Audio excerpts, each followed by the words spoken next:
This is a human-read recording of Initiation and Its Results, a sequel to The Way of Initiation by Rudolf Steiner, translated from the German by Clifford Bax, published by the London Theosophical Publishing Society in 1909. Chapter 1. The Astral Centers, Chakras. It is one of the essential principles of genuine occultism that he who devotes himself to a study of it should only do so with a complete understanding, should neither undertake nor practice anything of which he does not realize the results. An occult teacher giving a person either instruction or counsel will invariably begin with an explanation of those changes in body, in soul, and in spirit which will occur to him who seeks for the higher knowledge. We shall consider here some of these effects upon the soul of the occult student, for only he who is cognizant of what is now to be said can undertake with a full understanding the practices which will lead to a knowledge of the superphysical worlds. Indeed, one may say that it is only such who are genuine occult students. By true occultism, all experimenting in the dark is very strongly discouraged. He who will not undergo with open eyes the period of schooling may become a medium, but all such efforts cannot bring him to clairvoyance as it is understood by the occultist. To those who, in the right way, have practiced the methods concerning the acquisition of superphysical knowledge, which were indicated in my book entitled The Way of Initiation, certain changes occur in what is called the astral body, that is, the organism of the soul. This organism is only perceptible to the clairvoyant. One may compare it to a more or less luminous cloud which is discerned in the midst of the physical body, and in this astral body the impulses, desires, passions, and ideas become visible. Sensual appetites, for example, are manifested as dark red outpourings of a particular shape. A pure and noble thought is expressed in an outpouring of reddish-violet color. The clear-cut conception of a logical thinker will appear as a yellow figure with quite sharp outlines, while the confused thought of a cloudy brain is manifested as a figure with vague outlines. The thoughts of people with views that are one-sided and firmly fixed will appear sharp in their outlines, but immobile, while those of people who remain accessible to other points of view are seen to be in motion, with varying outlines. The further the student now advances in his psychic development, the more will his astral body become regularly organized. In the case of a person whose psychic life is undeveloped, it remains ill-organized and confused. Yet, in such an unorganized astral body, the clairvoyant can perceive a form which stands out clearly from its environment. It extends from the interior of the head to the middle of the physical body. It appears as, in a certain sense, an independent body possessed of special organs. These organs, which are now to be considered, are seen to exist in the following parts of the physical body. The first between the eyes, the second at the larynx, the third in the region of the heart, the fourth in what is called the pit of the stomach, while the fifth and sixth are situated in the abdomen. Such forms are technically known as wheels, chakras, or lotus flowers. They are so called on account of their likeness to wheels or flowers, but of course it should be clearly understood that such an expression is not to be applied more literally than when one calls the lobes of the lungs the wings. Just as everybody knows that here one is not really dealing with wings, so must it be remembered that in respect of the wheels, one is merely speaking figuratively. These lotus flowers are at present, in the undeveloped person, of dark colors and without movement. In the clairvoyant, however, they are seen to be in motion and of luminous color. In the medium, something similar happens, albeit in a different way, but that part of the subject cannot now be pursued any further. As soon as the occult student begins his practices, the lotus flowers first become lucent. Later on, they begin to revolve. It is when this occurs that the faculty of clairvoyance begins. For these flowers are the sense organs of the soul, and their revolutions make manifest the fact that one is able to perceive in the superphysical world. No one can behold any superphysical thing until he has in this way developed his astral senses. The sense organ, which is situated in the vicinity of the larynx, allows one to perceive clairvoyantly the thoughts of another person, and also brings a deeper insight into the true laws of natural phenomena. The organ situated near the heart permits of a clairvoyant knowledge concerning the sentiments of another person. He who has developed it can also observe certain of the deeper powers in animals and plants. By means of the organ that lies in the pit of the stomach, one acquires knowledge of the capacities and talents of a person. By this, too, one is enabled to see what parts in the household of nature are played by animals, plants, stones, metals, atmospheric phenomena, and so on. The organ situated at the larynx has 16 petals or spokes. That which is in the region of the heart has 12. That which is in the pit of the stomach has 10. Now, certain activities of the soul are connected with the development of these sense organs, and he who practices them in a particular way contributes something to the development of the astral organs concerned. 8 of the 16 petals of the lotus have been developed already during an earlier stage of human evolution, in a remote past. To this development, the human being contributed nothing. He held them as a gift of nature, when he was yet in a dreamy, dull state of consciousness. At that stage of human evolution, they were already active. The manner of their activity, however, was only compatible with the dull state of consciousness already mentioned. As consciousness then grew brighter, the petals became obscure and withdrew their activity. The other 8 can be developed by a person's conscious practice, and after that the entire lotus becomes both brilliant and active. The acquisition of certain capacities depends upon the development of every one of these petals. Yet, as already shown, one can only consciously develop 8 of them. The other 8 reappear spontaneously. Their development is consummated in the following manner. One must apply oneself with care and attention to certain functions of the soul which one usually exercises in a careless manner and without attention. There are 8 such functions. The first depends on the manner in which one receives ideas. People usually allow themselves to be led in this respect by chance alone. They hear this and that, they see one thing and another, upon which they base their ideas. While this is the case, the 16 petals of the lotus remain quite torpid. Only when one begins in this matter to take one's education into one's own hands do they really begin to be effective. All conceptions must be guarded with this end in view. Every idea should have some significance. One ought to see in it a certain message, a fragment of knowledge concerning the things of the outer world, and one must not be satisfied with conceptions that have no such significance. One should so govern one's mental life that it becomes a mirror of the outer world, and should direct one's energies to the expulsion of incorrect ideas.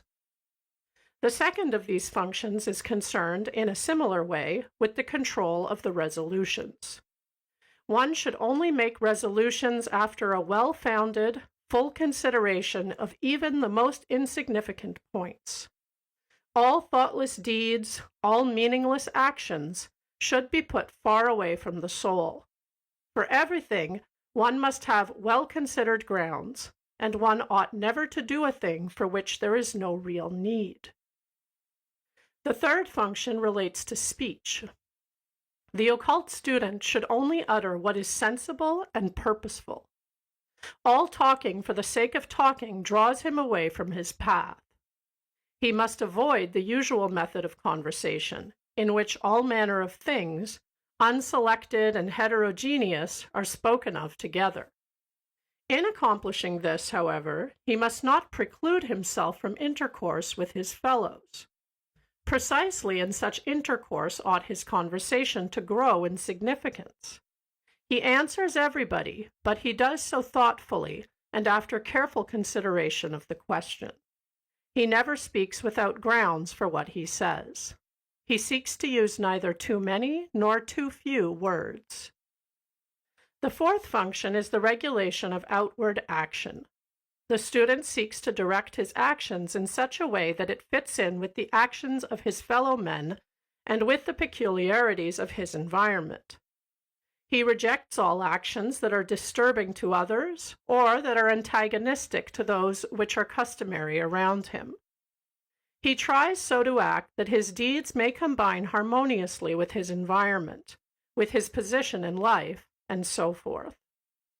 Where he is caused to act by some external suggestion, he considers carefully how he can best respond.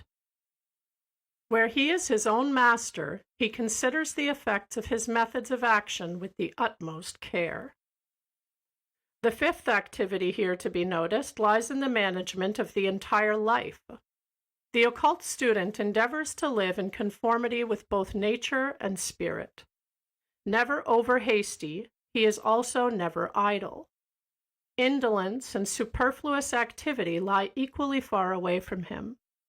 He looks upon life as a means for work, and he lives accordingly. He arranges habits and fosters health so that a harmonious life is the outcome. The sixth is concerned with human endeavor.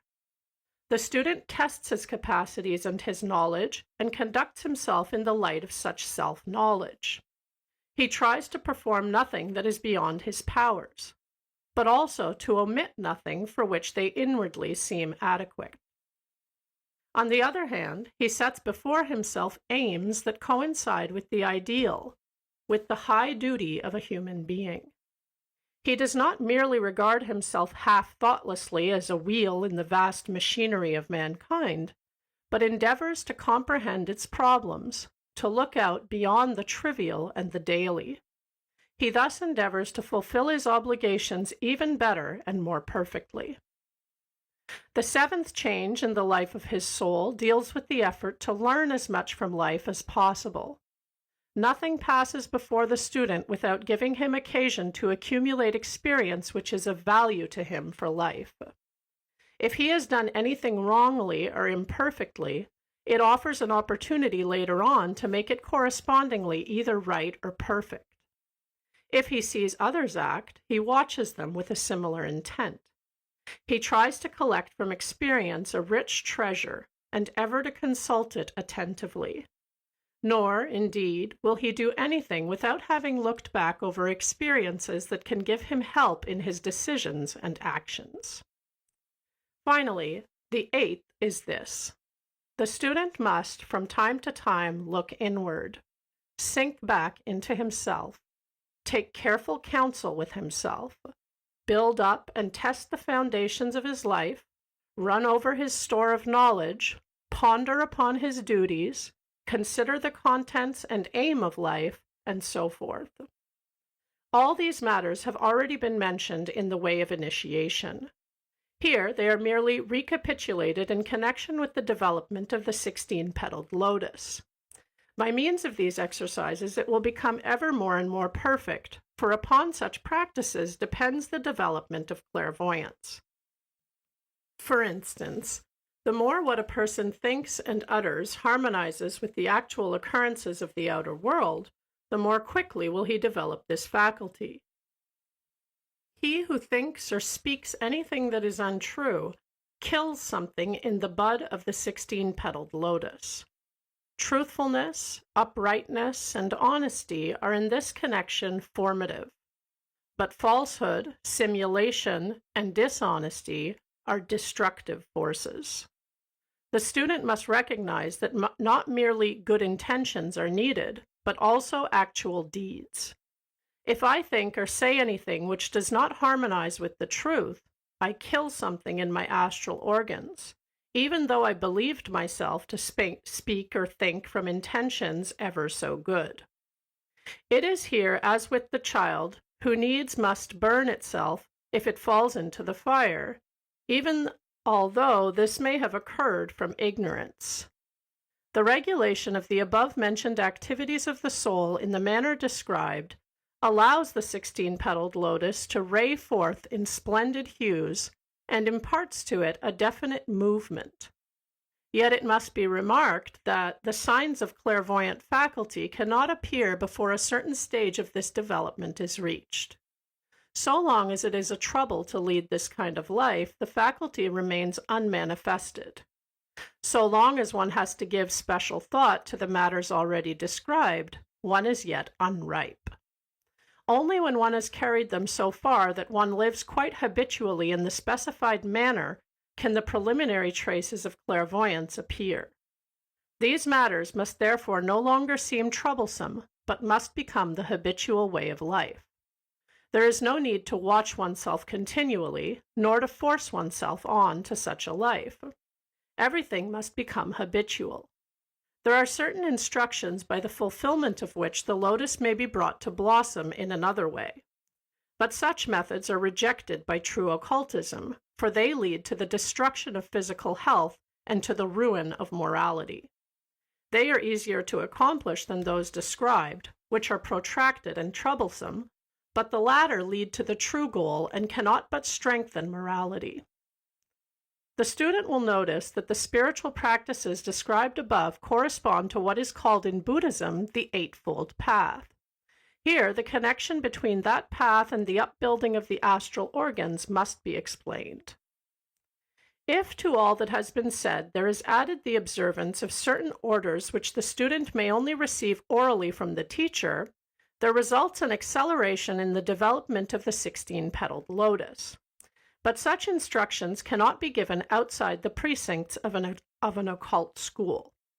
Yet the regulation of life in the way described is also useful for those who will not or cannot attach themselves to a school. For the effect upon the astral body occurs in every case, even if it be but slowly.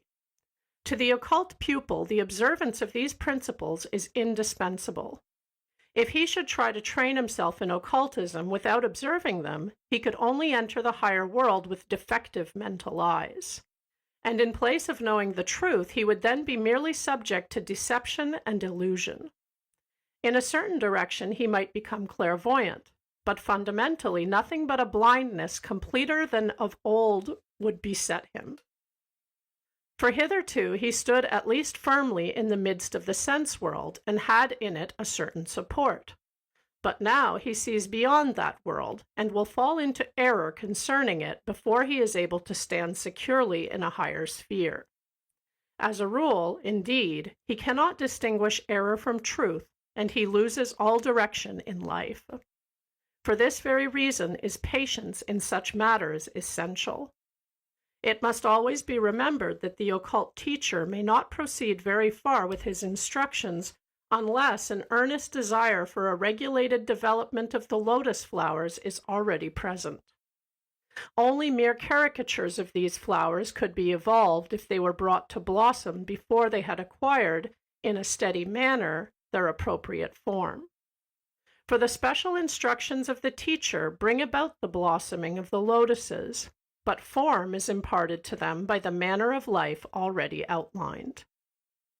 The irregular development of a lotus flower has, for its result, not only illusion and fantastic conceptions where a certain kind of clairvoyance has occurred, but also errors and lack of balance in life itself. Through such development, one may well become timid, envious, conceited, self-willed, stiff-necked, and so on, while hitherto one may have possessed none of these characteristics. It has already been said that 8 petals of the lotus were developed long ago, in a very remote past, and that these, in the course of occult education, unfold again of themselves. In the instruction of the student, all care must now be given to the other 8.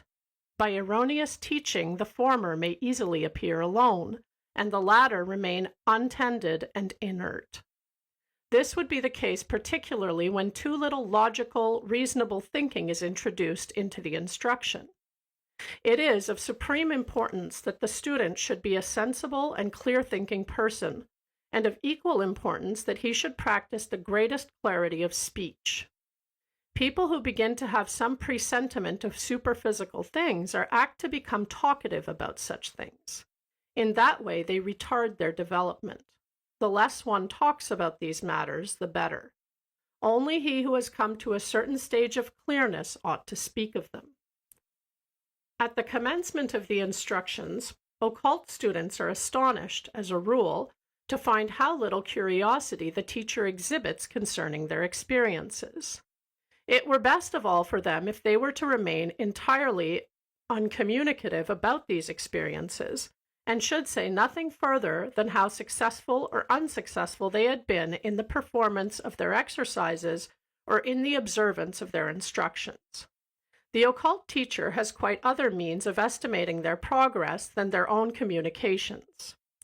The 8 petals, now under consideration, always become a little hardened through such communication, where they ought really to grow soft and supple. An illustration shall be given to explain this, not taken from the superphysical world, but for the state of clearness from ordinary life. Suppose that I hear a piece of news and thereupon form at once an opinion.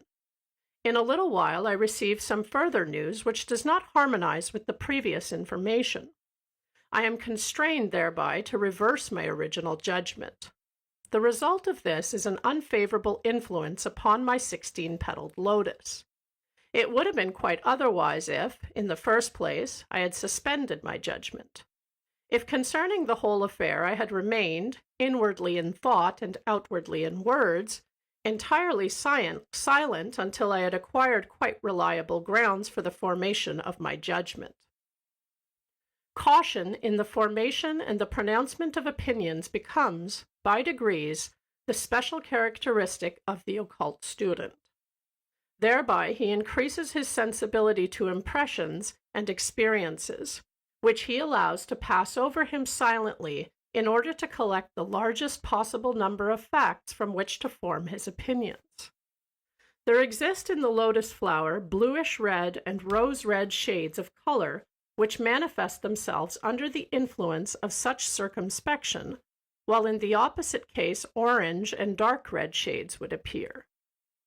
The 12-petaled lotus which lies in the region of the heart is formed in a similar way. Half its petals, likewise, were already existent and native in a remote stage of human evolution. These 6 petals do not require to be especially evolved in the occult school. They appear spontaneously and begin to revolve when we set to work on the other 6. In the cultivation of these, as in the previous case, one has to control and direct certain activities of the mind in a special way. It must be clearly understood that the perceptions of each astral or soul organ bear a peculiar character. The 12-petaled lotus possesses perception of quite a different kind from that of the 16 petals. The latter perceives forms. The thoughts of a person and the laws under which a natural phenomenon takes place appear to the 16-petaled lotus as forms. Not, however, rigid, motionless forms, but active and filled with life. The clairvoyant, in whom this sense is well evolved, can discern a form wherewith every thought, every natural law finds expression. A thought of vengeance, for example, manifests as an arrow-like, pronged form, while a thought of goodwill frequently takes the shape of an opening flower. Clear-cut, meaningful thoughts are formed regularly and symmetrically, while hazy conceptions take on hazy outlines. By means of the 12-petaled flower, quite different perceptions are acquired. Approximately, one can indicate the nature of these perceptions by likening them to the sense of cold and heat. A clairvoyant equipped with this faculty feels a mental warmth or chilliness raying out from the forms discerned by means of the 16-petaled flower. If a clairvoyant had evolved the 16-petaled lotus, but not the lotus of 12 petals, he would only observe a thought of goodwill as the shape already described, while another in whom both senses were developed would also discern that outraying of the thought which one can only call a mental warmth. It may be remarked in passing that in the occult school, one sense is never evolved without the other, so that what has just been said should only be regarded as having been stated for the sake of clarity. By the cultivation of the 12-petaled lotus, the clairvoyant discovers in himself a deep comprehension of natural processes. Everything that is growing or evolving rays out warmth. Everything that is decaying, perishing, or in ruins will seem cold. The development of this sense may be accelerated in the following manner. The first requirement is that the student should apply himself to the regulation of his thoughts. Just as the 16-petaled lotus achieves its evolution by means of earnest and significant thinking, so is the 12-petaled flower cultivated by means of an inward control over the currents of thought. Errant thoughts, which follow each other in no logical or reasonable sequence, but merely by pure chance, destroy the form of the lotus in question. The more one thought follows another, the more all disconnected thought is thrown aside, the more does this astral organ assume its appropriate form. If the student hears illogical thought expressed, he should silently set it straight within his own mind. He ought not, for the purpose of perfecting his own development, to withdraw himself uncharitably from what is perhaps an illogical mental environment. Neither should he allow himself to feel impelled to correct the illogical thinking around him. Rather, should he quietly, in his own inner self, constrain this whirlpool of thoughts to a logical and reasonable course. And above all things, ought he to strive after this regulation in the region of his own thoughts. A second requirement is that he should control his actions in a similar way.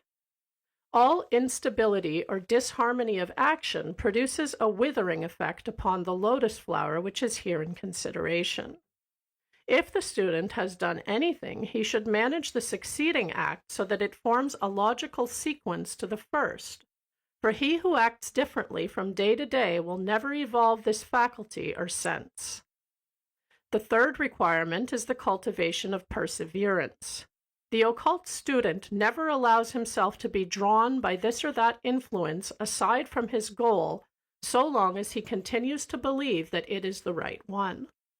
Obstacles are for him like challenges to overcome them, and never afford reasons for loitering on the way. The fourth requirement is tolerance as regards all persons and circumstances. The student should seek to avoid all superfluous criticism of imperfections and vices, and should rather endeavor to comprehend everything that comes under his notice. Even as the sun does not refuse its light to the evil and the vicious, so he too should not refuse them an intelligent sympathy. If the student meets with some trouble, he should not waste his force in criticism, but bow to necessity and seek how he may try to transmute the misfortune into good. He does not look at another's opinions from his own standpoint alone, but seeks to put himself into his companion's position. The fifth requirement is impartiality in one's relation to the affairs of life. In this connection, we speak of trust and faith. The occult student goes out to every person and every creature with this faith, and through it he acts. He never says to himself, when anything is told to him, "I do not believe that, since it is opposed to my present opinions." Far rather is he ready at any moment to test and rearrange his opinions and ideas. He always remains impressionable to everything that confronts him. Likewise does he trust in the efficiency of what he undertakes. Timidity and skepticism are banished from his being. If he has any purpose in view, he has also faith in its power. 100 failures cannot rob him of this confidence. It is indeed that faith which can move mountains. The sixth requirement is the cultivation of a certain equanimity. The student strives to temper his moods, whether they come laden with sorrow or with joy. He must avoid the extremes of rising up to the sky in rapture or sinking down to the earth in despair, but should constantly control his mind and keep it evenly balanced. Sorrow and peril, joy and prosperity alike find him ready armed. The reader of theosophical literature will find the qualities here described under the name of the 6 attributes, which must be striven after by him who would attain to initiation.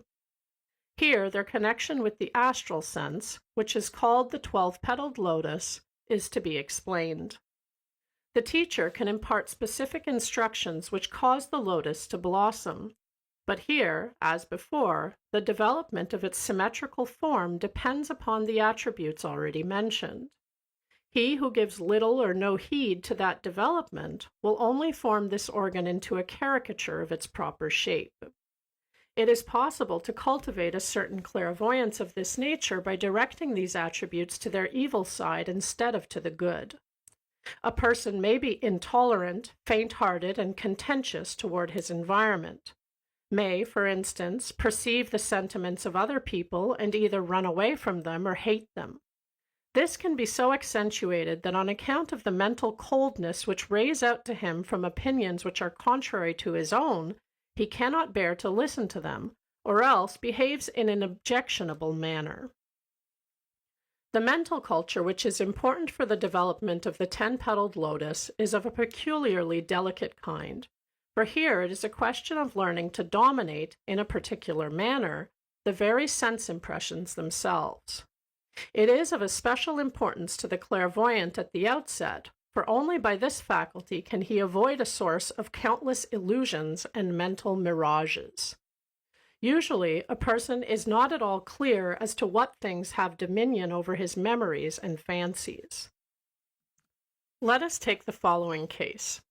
Someone travels on the railway and busies himself with a thought. Suddenly, his thoughts take quite another direction. He then recollects an experience which he had some years ago and interweaves it with his immediate thought. But he did not notice that his eyes have been turned toward the window and were caught by the glance of a person who bears a likeness to someone else who was intimately concerned with the recollected experience. He remains unconscious of what he has seen and is only conscious of the results, and he therefore believes that the whole affair arose spontaneously. How much in life occurs in such a way? We play over things in our lives which we have read or experienced without bringing the connection into our consciousness. Someone, for instance, cannot bear a particular color, but he does not realize that this is due to the fact that the schoolteacher of whom he was afraid many years ago used to wear a coat of that color. Innumerable illusions are based upon such associations. Many things penetrate to the soul without becoming embodied in the consciousness. The following case is a possible example. Someone reads in the paper about the death of a well-known person, and straightway is convinced that yesterday he had a presentiment about it, although he neither saw nor heard of anything that could have given rise to such a thought. It is quite true. The thought that this particular person would die emerged yesterday by itself, only he has failed to notice one thing. 2 or 3 hours before this thought occurred to him yesterday, he went to visit an acquaintance. A newspaper lay on the table, but he did not read it. Yet, unconsciously, his eyes fell upon an account of the dangerous illness in which the person concerned was lying. He was not conscious of the impression, but the effects of it were, in reality, the whole substance of the so-called presentiment. If one reflects upon such matters, one can measure how deep a source of illusion and fantasy they supply. It is this that he who desires to foster the 10-petaled lotus must dam up, for by means of the latter one can perceive characteristics deeply embedded in human and other beings. But the truth can only be extracted from these perceptions if one has entirely freed oneself from the delusions here described. For this purpose, it is necessary that one should become master of that which is carried into one from the external world. One must extend this mastery so far that veritably one does not receive those influences which one does not desire to receive. And this can only be achieved gradually by living a very powerful inward life. This must be so thoroughly done that one only allows those things to impress one on which one voluntarily directs the attention, and that one really prevents those impressions which might otherwise be unconsciously registered. What is seen must be voluntarily seen, and that to which no attention is given must actually no longer exist for oneself. The more vitally and energetically the soul does its inner work, the more will it acquire this power. The occult student must avoid all vague wanderings of sight or hearing. For him, only those things to which he turns his eye or his ear must exist. He must practice the power of hearing nothing even in the loudest disturbance when he wishes to hear nothing. He must render his eyes unimpressionable to things which he does not especially desire to notice. He must be shielded as by a mental armor from all unconscious impressions. But in the region of his thoughts particularly must he apply himself in this respect. He puts a thought before him and only seeks to think such thoughts as, in full consciousness and freedom, he can relate to it. Fancy he rejects. If he finds himself anxious to connect one thought with another, he feels round carefully to discover how this latter thought occurred to him. He goes yet further. If, for instance, he has a particular antipathy for anything, he will wrestle with it and endeavor to find out some conscious connection between the antipathy and its object. In this way, the unconscious elements in his soul become ever fewer and fewer. Only by such severe self-searching can the 10-petaled lotus attain the form which it ought to possess. The mental life of the occult student must be an attentive life, and he must know how to ignore completely everything which he does not wish or ought not to observe. If such introspection is followed by a meditation, which is prescribed by the instructions of the teacher, the lotus flower in the region of the pit of the stomach blossoms in the correct way, and that which had appeared, to the astral senses already described, as form and heat, acquires also the characteristics of light and color. Through this are revealed, for instance, the talents and capacities of people, the powers and the hidden attributes of nature. The colored aura of the living creature then becomes visible. All that is around us then manifests its spiritual attributes. It will be obvious that the very greatest care is necessary in the development of this province, for the play of unconscious memories is here exceedingly active.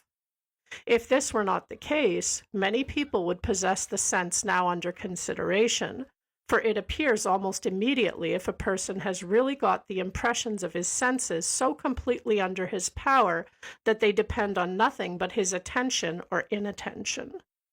Only so long as the dominion of the senses holds the soul in subjection and dullness does it remain inactive.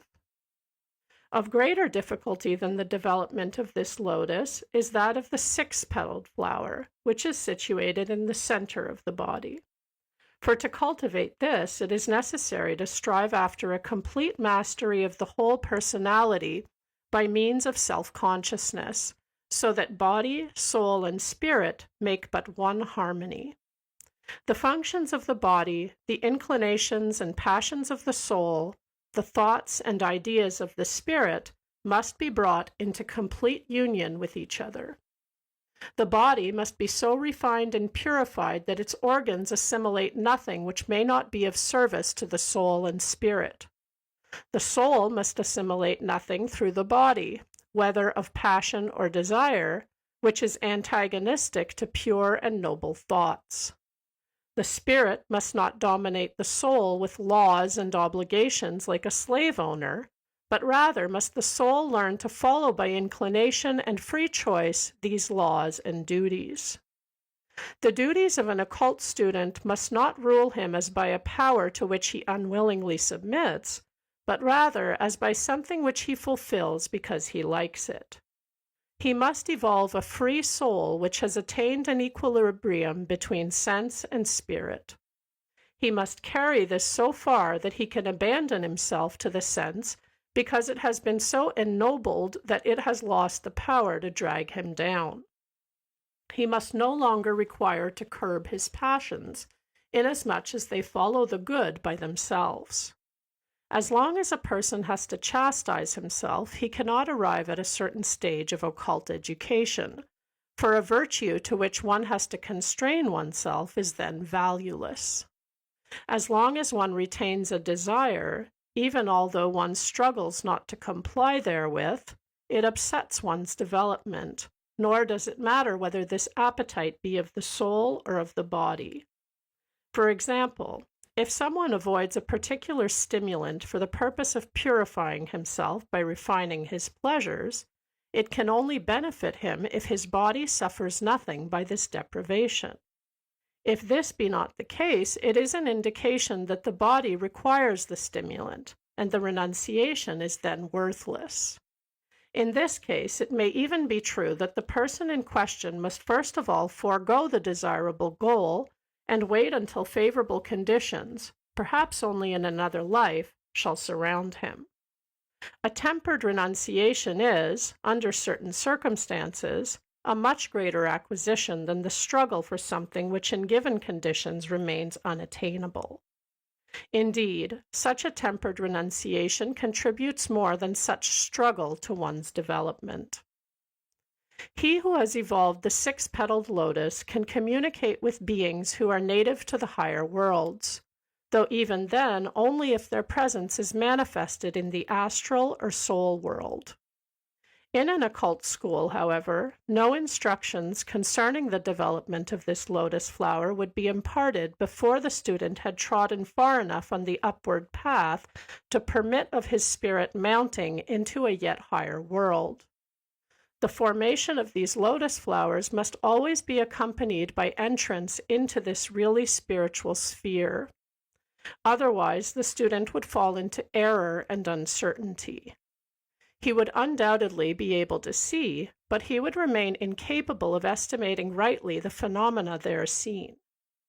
Now, there already exists in him who has learned to evolve the six-petaled lotus a security from error and giddiness, for no one who has acquired complete equilibrium of sense or body, passion or soul, and thought or spirit will be easily led into mistakes. Nothing is more essential than this security when, by the development of the six-petaled lotus, beings possessed of life and independence and belonging to a world so completely hidden from his physical senses are revealed before the spirit of the student. In order to ensure the necessary safety in this world, it is not enough to have cultivated the lotus flowers, since he must have yet higher organs at his disposal. Chapter 2. The Constitution of the Etheric Body. The cultivation of the astral body, as it has been described in the foregoing chapter, permits of a person perceiving supersensual phenomena, but he who would really find his way about the astral world must not tarry at this stage of evolution. The mere notion of the lotus flowers does not really suffice. The student should be able to regulate and control the movement of his astral organs independently and with complete consciousness. Otherwise, he would become, as it were, a plaything for external forces and powers. If he does not wish to become such, he must acquire the faculty of hearing what is known as the inner word. And to effect this, it is needful to evolve not merely the astral, but also the etheric body. This is the fine body which to the eyes of the clairvoyant appears as a kind of wraith of the physical body. It is to some extent a medium between the physical and the astral bodies. If one is equipped with clairvoyant powers, one can quite consciously suggest away the physical body of a person. On that higher plane, it is no more than what is ordinarily an exercise of one's attention. Just as a person can withdraw his attention from anything that is before him so that it does not exist for him, so can the clairvoyant blot out a physical body from his observation so that it becomes, for him, physically transparent. If he applies this power to a human being who stands in front of him, nothing remains in his soul sight except the etheric body and the astral body, which is greater than either of the other two and interpenetrates them both. The etheric body has approximately the same size and form of the physical body, so that it practically fills the same space. It is an extremely delicate and finely organized vehicle. Its principal color is different from the 7 contained in the rainbow. He who is able to observe it is introduced to a color which is not observable by the sense perceptions. It can be compared to the color of a young peach blossom as accurately as to any. If one desires to contemplate the etheric body alone, one has to extinguish one's observation of the astral body by an exercise of attention similar to that already suggested. If one omits to do so, one's view of the etheric body is confused by the complete interpenetration of the astral body. Now, the particles of this etheric body are in continual motion. Countless currents pass through it in every direction. By these currents, life itself is supported and regulated. Every body that has life, including the animals and plants, possesses such an etheric double. Even in minerals, there are traces of it perceptible to the attentive observer.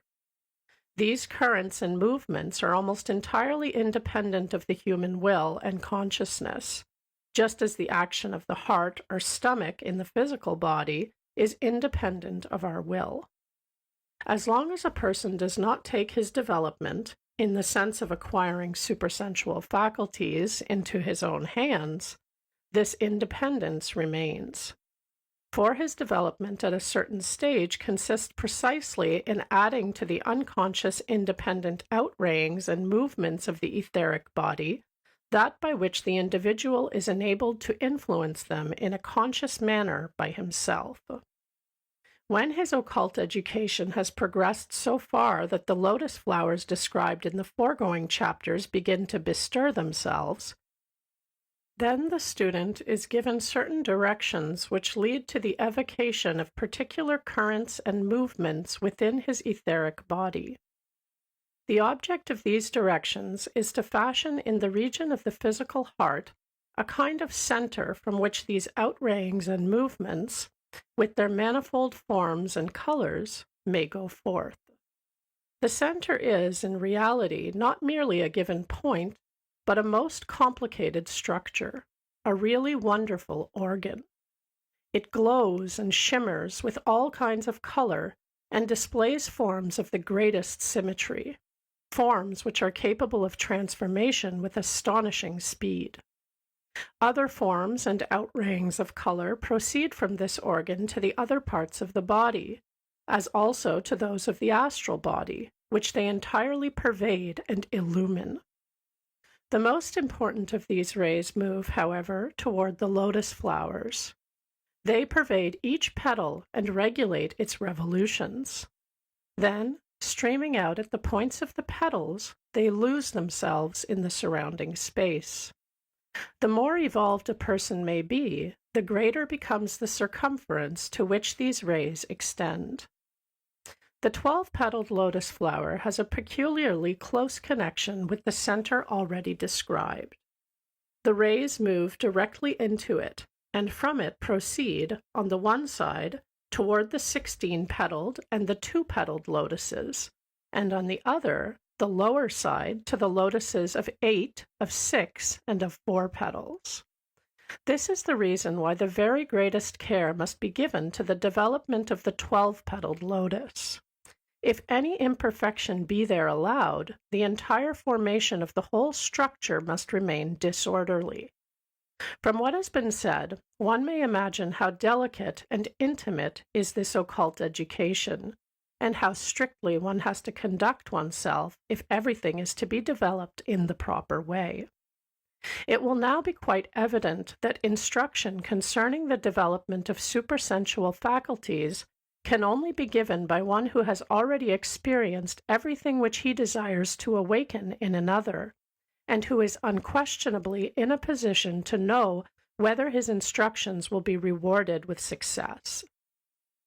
If the student follows out what is prescribed for him in these instructions, he introduces into his etheric body outrayings and vibrations which are in harmony with the laws and the evolution of the world to which he belongs.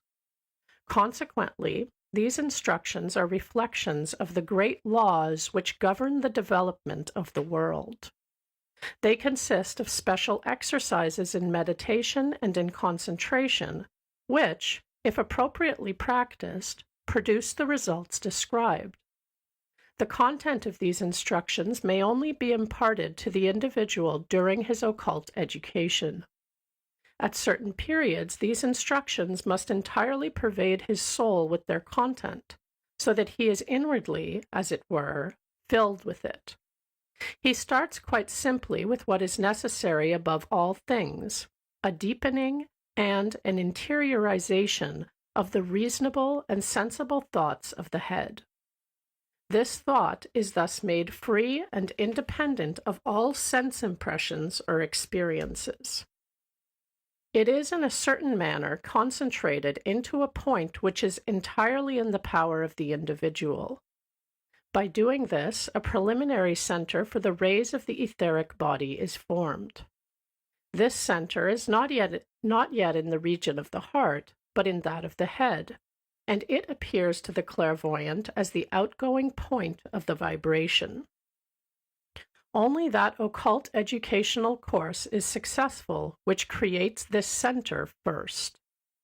If this center were from the outset transferred to the region of the heart, the clairvoyant could doubtless obtain glimpses of the higher worlds. But he would yet lack any true insight into the connection between these higher worlds and that of our senses. And this, for the individual at a certain stage of the world's evolution, is an unconditional necessity. The clairvoyant must not become a mere enthusiast. He must retain his footing upon firm earth. The center in the head, when it has become duly settled, is then transferred further down, that is to say, to the region of the larynx. This change is again induced by a particular exercise of concentration. Then the characteristic vibrations of the etheric body stream forth from this point and illuminate the astral space that surrounds the individual. A further exercise enables the student to determine for himself the position of his etheric body. Hitherto, this position depended upon the forces which came from without or proceeded from the physical body. By means of such development, the individual is able to direct the etheric body to all sides. This faculty is effected by outrayings which move approximately along both hands and are centered in the two-petaled lotus that is situated in the region of the eyes. As a result of all this, the rays which flow forth from the larynx are shaped into round forms, of which a quantity proceed to the two-petaled lotus, and from there take their way as undulating currents along the hands. One finds as a further development that these currents branch out, ramify in a delicate manner, and become in a certain sense like wickerwork, so that the entire etheric body is enmeshed in a network.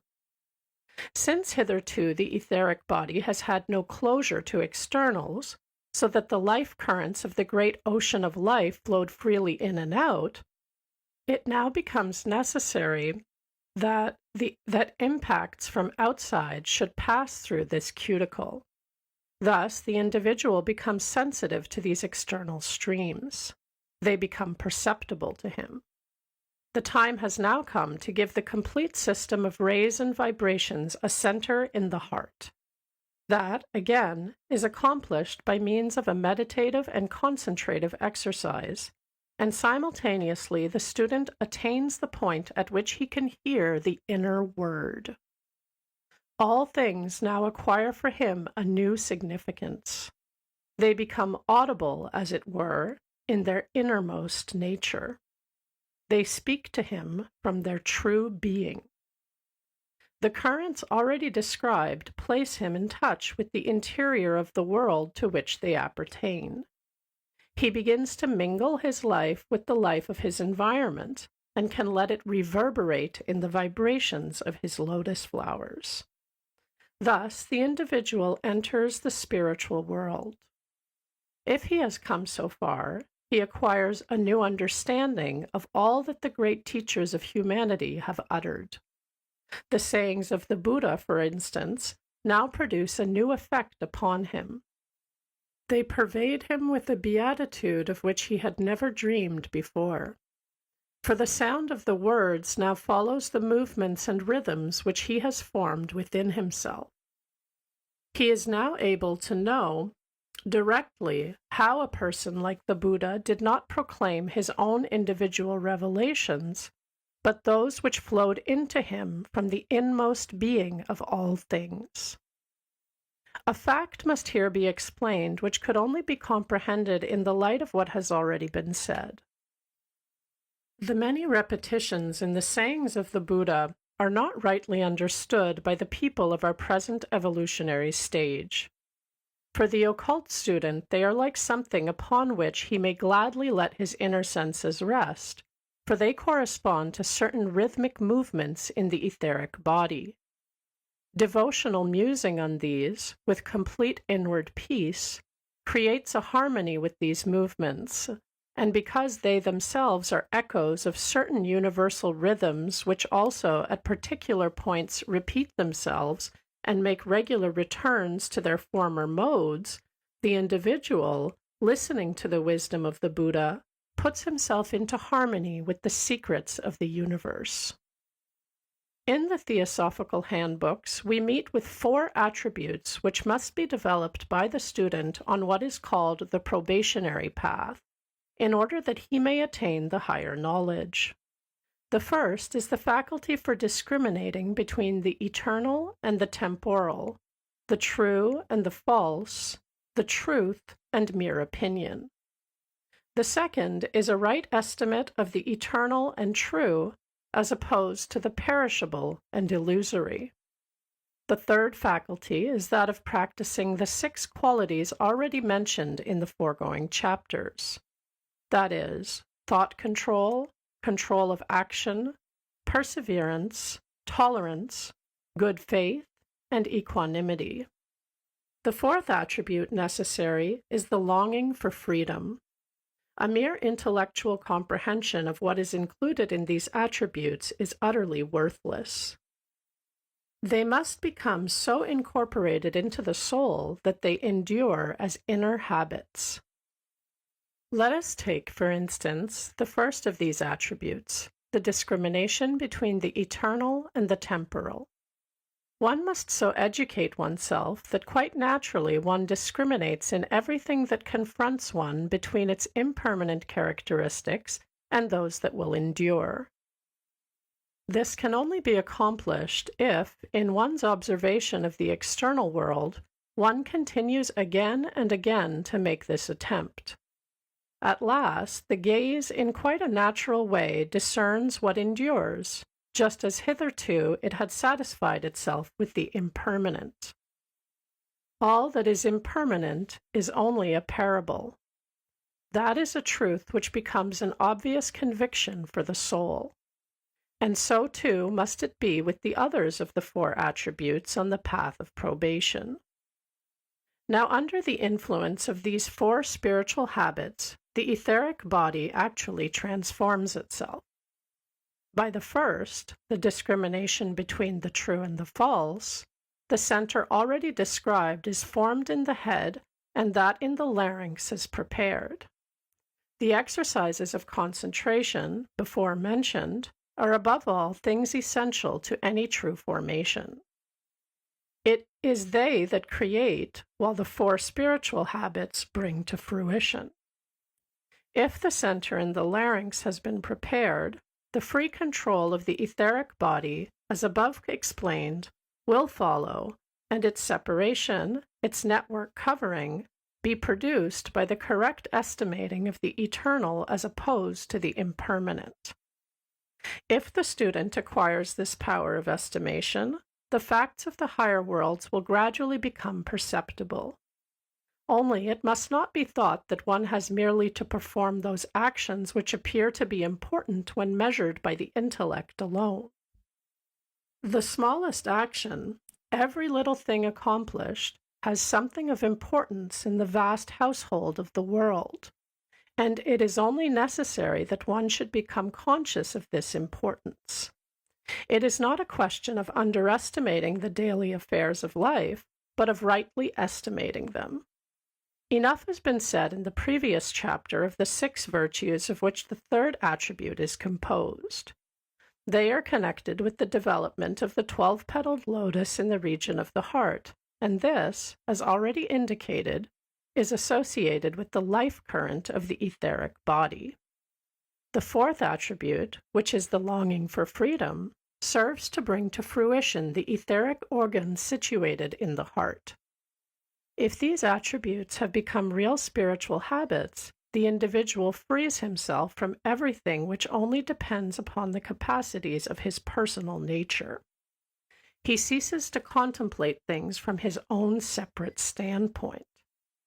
The limits of his narrow self, which fetter him to this outlook, disappear. The secrets of the spiritual world reveal themselves to his inner self. This is liberation. For all fetters constrain the individual to regard things and beings as if they corresponded to his personal limitations. From this personal manner of regarding things, the occult student must become independent and free. From this, it will be clear that the writings which have proceeded from the mighty sages can become effective in the innermost deeps of human nature. The sayings concerning the 4 attributes are just such emanations of primeval wisdom. They can be found under one form or another in all the great religions.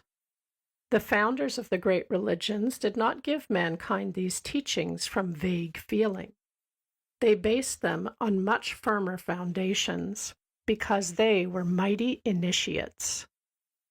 Out of their knowledge did they shape their moral teachings.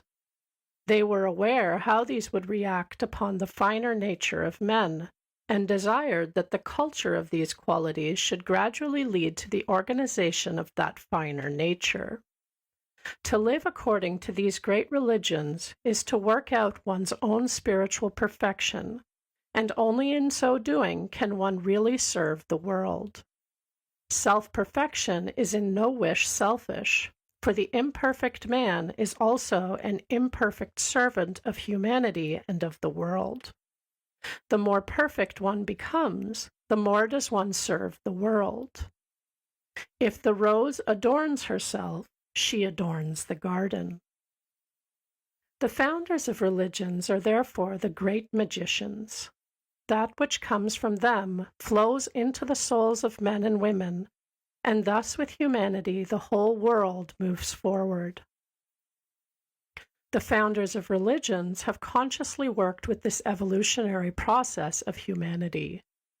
One only understands the true meaning of religious instructions when one realizes that they are the result of actual knowledge concerning the innermost depths of human nature.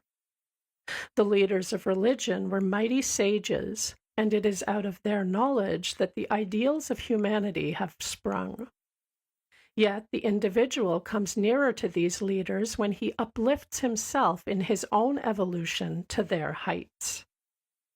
If a person has evolved his etheric body in the manner just described, an entirely new life is opened up before him, and at the proper period in the course of his training, he now receives that enlightenment which adapts him to this new existence. For example, he sees, by means of the 16-petaled lotus, the shapes of a higher world. He must then realize how different are these forms when caused by this or that object or being. In the first place, he should notice that he is able, in a certain manner, to influence some of these forms very powerfully by means of his thoughts and feelings, but others not at all, or only to a limited extent. One species of these figures will be altered immediately if the observer thinks to himself when they appear, "That is beautiful," and then in the course of his contemplation changes his thought and thinks, "That is useful." It is particularly characteristic of the forms which come from minerals or from objects artistically made that they possess the peculiarity of changing under every thought or feeling which is directed upon them by the observer. In a lesser degree, this is also true of the forms that proceed from plants, and to a still smaller extent of those that are connected with animals. These forms are full of life and motion, but this motion only pertains to that part which is under the influence of human thought or feeling, and in the other parts it is affected by the forces upon which a person can exercise no influence. Now there appears within this whole world a species of forms which are almost entirely unaffected by activities on the part of human beings. The student can convince himself that these forms proceed either from minerals or artificial shapes, and not from animals or plants. In order to make these things quite clear, he must now observe those forms which he can realize to have proceeded from the feelings, impulses, and passions of human beings. Yet he may find that upon these forms his own thoughts and feelings still hold some influence, even although it be comparatively small. There always remains a residuum of forms in this world upon which all such influences are less and less effective. Indeed, this residuum comprises a very large proportion of those forms which are usually discerned by the student at the outset of his career. He can only enlighten himself concerning the nature of this species by observing himself. He then learns that they were produced by himself, that what he does or wishes or wills finds expression in these forms. An impulse that dwells in him, a desire that he possesses, a purpose that he harbors, and so forth, are all manifested in these forms. Indeed, his whole character displays itself in this world of shapes. By means of his thoughts and feelings, a person can exercise an influence upon all the forms which do not come from himself. But upon those which are sent into the higher world from his own being, he possesses no power when once he has created them. Now, it follows from what has been said that from this higher aspect of human inner nature, one's own world of impulses, desires, and conceptions is seen to express itself in outward shapes, just like all other beings or objects. To the higher knowledge, the inner world appears as a part of the outer world. Just as anyone in the physical world who should be surrounded with mirrors could look at his physical form in that way, so too, in a higher world does the spiritual self of man appear to him as an image reflected in a mirror. At this stage of development, the student has arrived at the point when he overcomes the illusion of the personal self, as it has been expressed in theosophical books. He can now regard that inner personality as something external to himself, just as previously he recognized as external the things which affected his senses. Thus, he learns by gradual experience to master himself as hitherto he mastered the beings around him. If anyone obtains a view into this higher world before his nature has been sufficiently prepared, he stands before the character picture of his own soul as before an enigma. There, his own impulses and passions confront him in the shapes of animals, or, more seldom, of human beings. It is true that the animal forms of this world have never quite the appearance of those in the physical world, but still they possess a remote resemblance. By the inexpert observer, they may easily be taken for the same. When one enters this world, one must adopt an entirely new method of forming one's judgments. For, seeing that those things which properly pertain to the inner nature appear as external to oneself, they are only discerned as the mirrored reflections of what they really are. When, for instance, one perceives a number, one must reverse it as one would read what is seen in a mirror. 265 would mean in reality 562. One sees a sphere as if one were in the center of it. One has therefore at first to translate correctly these inner perceptions. The attributes of the soul appear likewise as if in a mirror. A wish that is directed towards something outside appears as a form which moves toward the person who wished it.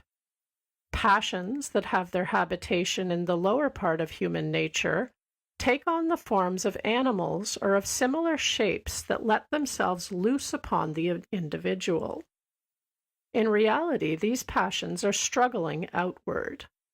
It is in the external world that they seek for satisfaction, but this outward striving appears in the mirrored reflection as an attack upon the impassioned person. If the student, before attaining the higher vision, has learned by quiet, sincere examination of himself to realize his own attributes, he will then, at the moment when his inner self appears to him as a mirrored reflection outside, find courage and power to conduct himself in the right way. People who have not practiced such introspection sufficiently to enable them to know their own inner natures will not recognize themselves in these mirrored pictures and will mistake them for something foreign. Or they may become alarmed at the vision and say to themselves, because they cannot endure the sight, that the whole thing is nothing but an illusion which cannot lead them anywhere. In either case, the person, by his unseasonable arrival at a certain stage in the development of his higher organization, would stand disastrously in his own way. It is absolutely necessary that the student should pass through this experience of spiritually seeing his own soul if he is to press onward to higher things. For in his own self he then possesses that spirituality by which he can best judge. If he has already acquired a fair realization of his own personality in the physical world, and when the picture of that personality first appears to him in the higher world, he is then able to compare the one with the other. He can refer to the higher as to a thing known to him, and in this way can advance on firm ground. If, on the contrary, he were confronted by numbers of other spiritual beings, he would be able to gain hardly any information concerning their nature and attributes. He would very soon feel the ground slipping away from his feet. It cannot be too often repeated that a safe entrance into the higher worlds can only follow a solid knowledge and estimate of one's own nature. It is pictures, then, that the student meets on his way up to the higher worlds, for the realities which are expressed by these pictures are really in himself. He must soon become sufficiently mature to prevent himself from desiring, at this first stage, veritable realities, but to allow of his regarding these pictures as appropriate. But inwardly he soon learns something completely new from his observation of this picture world. His lower self only exists for him as mirrored pictures. Yet, in the midst of these reflections appears the true reality that is his higher self. Out of the pictures of the lower personality, the form of the spiritual ego becomes visible. Then, from the latter threads are spun to other and higher spiritual realities. This is the moment when the two-petaled lotus in the region of the eyes is required. If this now begins to stir, the individual attains the power of setting his higher ego in connection with spiritual, superhuman entities. The currents which flow from this lotus move so toward these higher entities that the movements here spoken of are fully apparent to the individual. Just as the light makes physical objects visible to the eyes, These currents reveal the spiritual things of the higher worlds. Through sinking himself into certain ideas which the teacher imparts to the pupil in personal intercourse, the latter learns to set in motion and then to direct the currents proceeding from this lotus flower of the eyes. At this stage of development especially, what is meant by a really sound capacity for judgment and a clear, logical training is manifested. One has only to consider that here the higher self, which had hitherto slumbered unconscious and like a seed, is born into conscious existence. One is here concerned not with a figurative, but with a veritable birth in the spiritual world, and the being now born, the higher self, if it is to be capable of life, must enter that world with all the necessary organs and conditions. Just as nature takes precautions that a child shall come into the world with well-formed ears and eyes, one must take precautions in the self-development of an individual so that his higher self shall enter existence with the necessary attributes. These laws, which have to do with the development of the higher organs of the spirit, are no other than the sound, rational, and moral laws of the physical world. The spiritual ego matures in the physical self, as the child in the mother's womb. The health of the child depends upon the normal working of natural laws in the womb of the mother. The health of the spiritual self is similarly conditioned by the laws of common intelligence and reason that work in the physical life.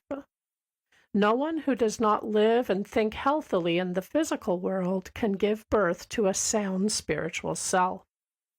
Natural and rational life is the basis of all true spiritual evolution. Just as the child, when still in the womb of the mother, lives according to natural forces which after its birth it uses with its organs of sense, so the higher self in a human being lives according to the laws of the spiritual world even during its physical incarceration. And even as the child out of a vague sensational life acquires the powers above mentioned, so can a human being also acquire the powers of the spiritual world before his own higher self is born. Indeed, he must do this if the latter is to enter its world as a completely developed being. It would be quite wrong for anyone to say, I cannot follow the teachings of the mystic and theosophist until I can see them for myself, for if he should adopt this view, he could certainly never attain to genuine higher knowledge. He would be in the same position as a child in the mother's womb who should reject the powers that would come to him through the mother, and should intend to wait until he could create them for himself.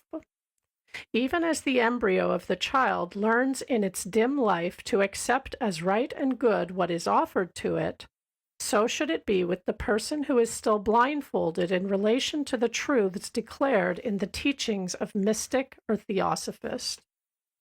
There is an insight based upon intuition of the truth and a clear, sound, all-round critical reason concerning these teachings that exists before one can yet see spiritual things for oneself.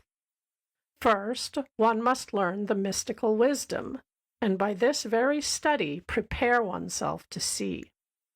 A person who should learn to see before he has prepared himself in this way would resemble a child who was born with eyes and ears but without a brain.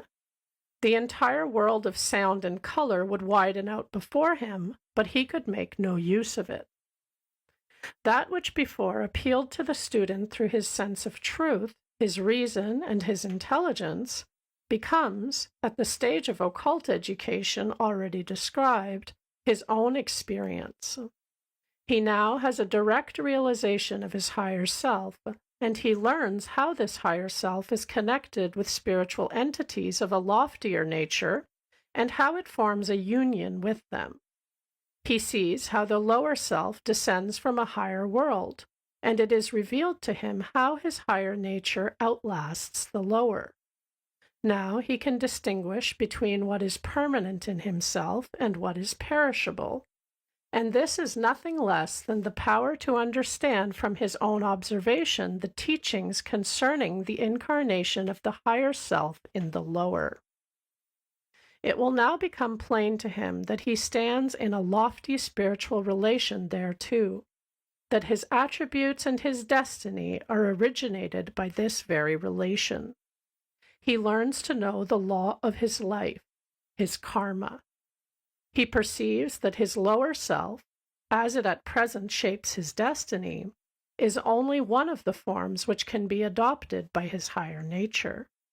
He discerns the possibilities stretching before his higher self of working upon his own nature so that he may become ever more and more perfect.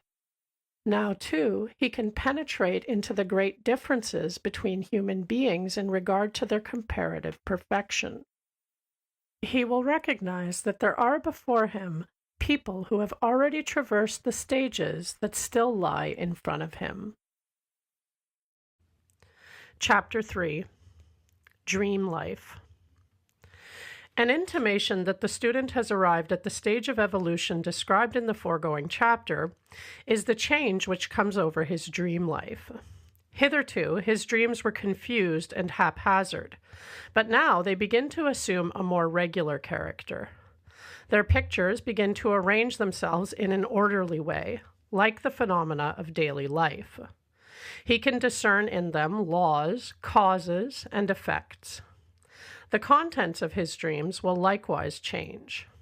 While hitherto he discerned only the reverberations of daily life, mixed with impressions of his surroundings or of his physical condition, there now appear before him pictures of a world with which he had no acquaintance. At first, indeed, the general nature of his dreams will remain as of old, insofar as the dream differentiates itself from waking phenomena by presenting in emblematical form whatever it wishes to express. This dramatization cannot have escaped the notice of any attentive observer of dream life. For instance, you may dream that you are catching some horrible creature and experiencing an unpleasant sensation in your hand. You wake up to discover that you are tightly holding a piece of the bedclothes. The perception does not express itself plainly, but only through the allegorical image. Or you may dream that you are flying from some pursuer, and in consequence you experience fear. On waking up, you find that during sleep you had been suffering from palpitation of the heart. The stomach, which is replete with indigestible food, will cause uneasy dream pictures. Occurrences in the neighborhood of the sleeping person may also reflect themselves allegorically in dreams. The striking of a clock may evoke the picture of soldiers marching by to the sound of their drums.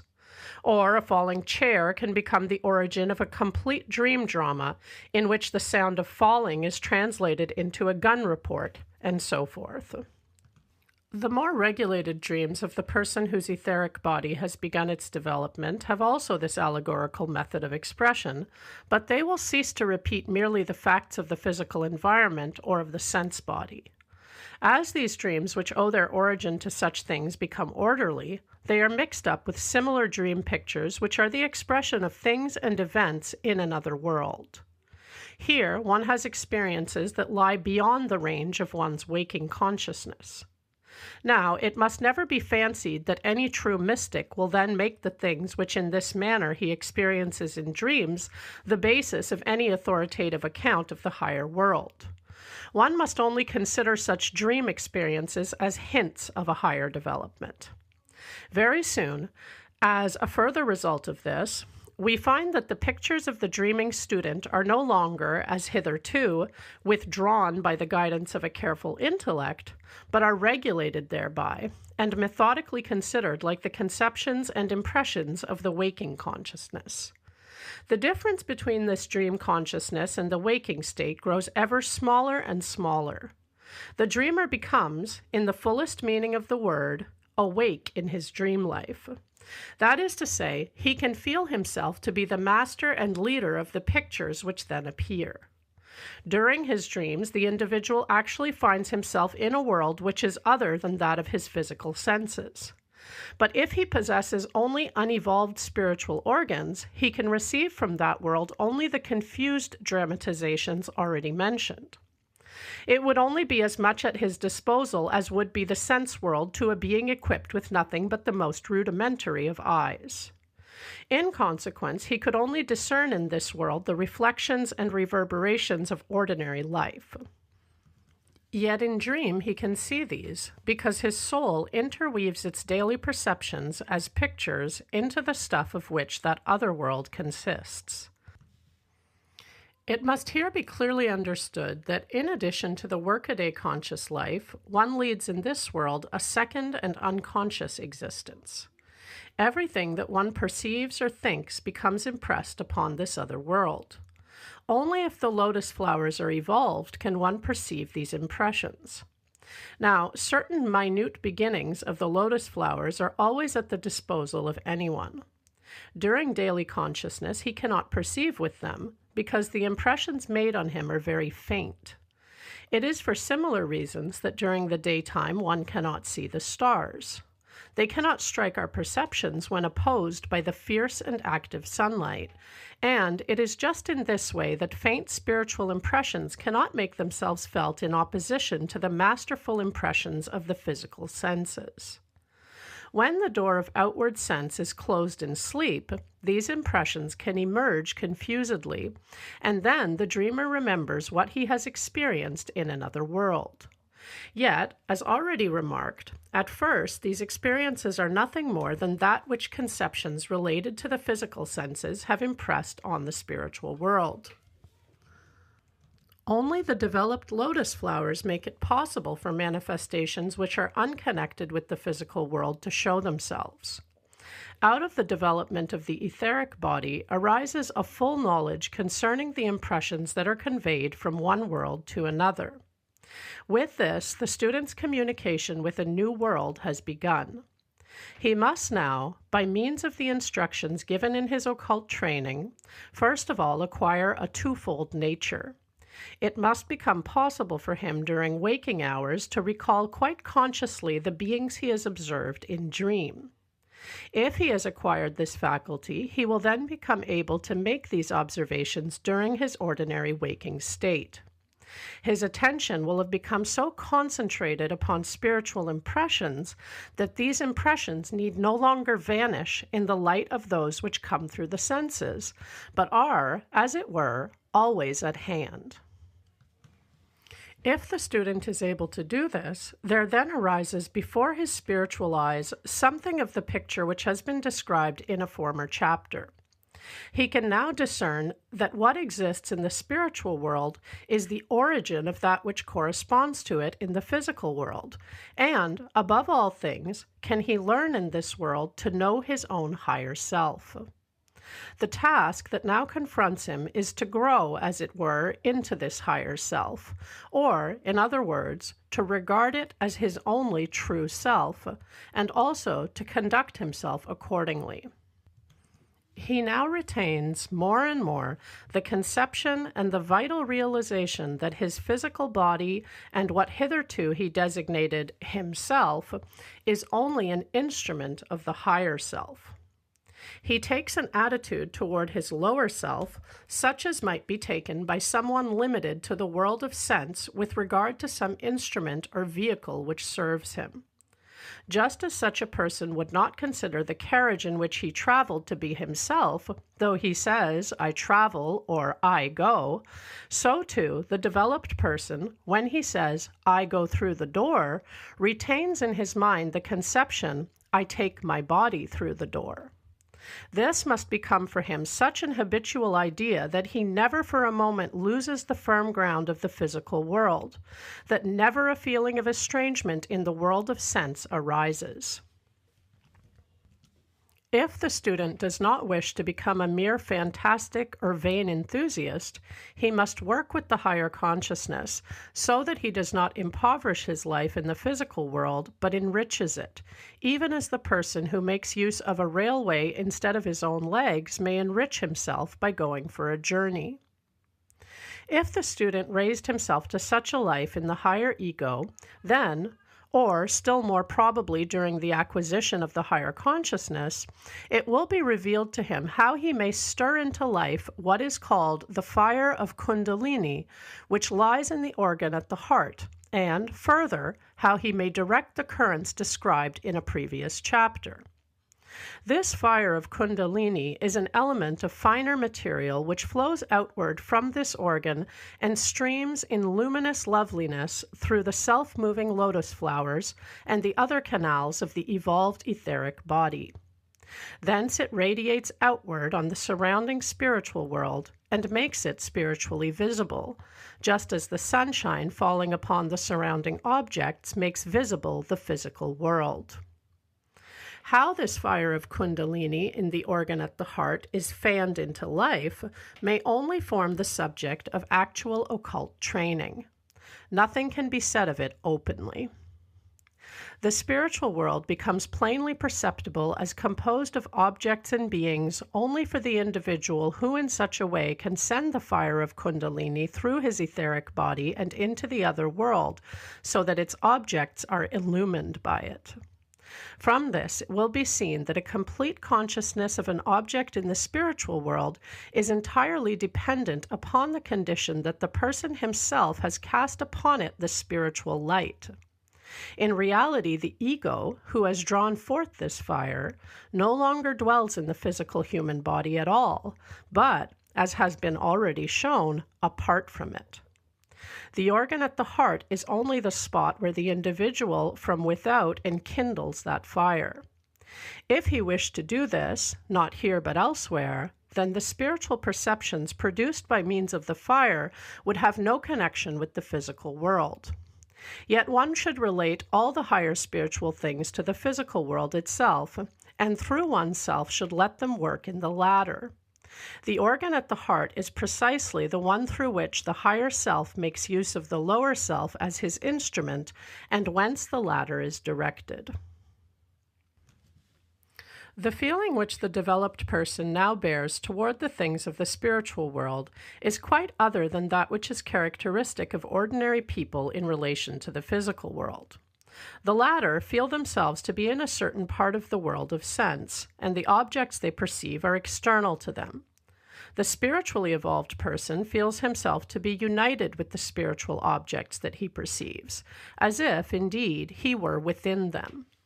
In spiritual space, he veritably moves from place to place and is therefore spoken of in the language of occult science as the wanderer. He is practically without a home. Should he continue in this mere wandering, he would be unable to define clearly any object in spiritual space. Just as one defines an object or a locality in physical space by starting from a certain point, so must it also be in regard to the other world. He must seek for a place there which he practically completely explores, a place of which he spiritually takes possession. This he must make his spiritual home and set everything in relation to it. The person who is living in the physical world sees everything in a like manner, as if he carried the ideas of his physical home wherever he went. Involuntarily, a man from Berlin will describe London quite otherwise than a Parisian. Only there is a difference between the spiritual and the physical home. Into the latter you are born without your own cooperation, and from it in youth you have acquired a number of ideas which will henceforth involuntarily give color to everything. The spiritual home, on the contrary, you have formed for yourself with full consciousness. You therefore shape your opinions when going out from it in the full, unprejudiced light of freedom. This formation of a spiritual home is known in the speech of occult science as the building of the hut. The spiritual outlook at this point extends at first to the spiritual counterparts of the physical world, so far as these lie in what we call the astral world. In this world is found everything which in its nature is akin to human impulse, feeling, desire, or passion. For in every sense object that surrounds a person, there are forces which are related to these human forces. A crystal, for instance, is formed by powers which, when seen from the higher standpoint, are perceptible as akin to the impulse which acts in the human being. By similar forces, the sap is drawn through the vessels of the plant, the blossoms unfold, the seed cases are made to burst. All these powers acquire form and color for the developed spiritual perceptions, just as the objects of the physical world have color and form for physical eyes. At the stage of development here described, the student no longer sees merely the crystal or the plant, but likewise the spiritual forces behind them, even as he does not now see the impulses of animal or human being only through their external manifestations, but also directly as veritable objects, as in the physical world he can see chairs and tables. The entire world of instinct, impulse, wish, or passion, whether of a person or of an animal, is there in the astral cloud, in the aura with which the subject is enwrapped. Besides this, the clairvoyant at this stage of his evolution perceives things that are almost or entirely withdrawn from the perceptions of sense. For example, he can observe the astral difference between a place which is for the most part filled with persons of low development and another which is inhabited by high-minded people. In a hospital, it is not only the physical but also the astral atmosphere which is other than that of the ballroom. A commercial town has a different astral air from that of a university town. At first, the powers of perceiving such things will be but weak in the person who has become clairvoyant. At first, it will seem to be connected with the objects concerned, very much as is the dream consciousness of the ordinary person in relation to his waking consciousness. But gradually, he will completely awaken on this plane also. The highest acquisition that comes to the clairvoyant, when he has reached this degree of sight, is that by which the astral reaction of animal or human impulses or passions is revealed to him. A loving action has quite a different astral appearance from one which proceeds out of hatred. The sensual appetite gives rise to a horrible astral image, and the feeling that is based on lofty things to one that is beautiful. These correspondences or astral pictures are only to be seen faintly during physical human life, for their strength is much lessened by existence in the physical world. A wish for any object displays itself, for instance, as a reflection of the object itself, in addition to that which the wish appears to be in the astral world. If, however, that wish is satisfied by the attainment of the physical object, or if at least the possibility of such satisfaction is present, the corresponding image would only make a very faint appearance. It first comes into its full power after the death of a person, when the soul, according to its nature, continues to foster such desires, but cannot any longer satisfy them because the object and its own physical organs are both lacking. Thus, the gourmet will still have the desire to tickle his palate, but the possibility of satisfaction is absent, since he no longer possesses a palate. As a result of this, the desire is displayed as an exceptionally powerful image by which the soul is tormented. These experiences after death among the images of the lower soul nature are known as the period in Kamaloka, that is to say, in the region of desire. They only vanish away when the soul has cleansed itself from all appetites which are directed towards the physical world.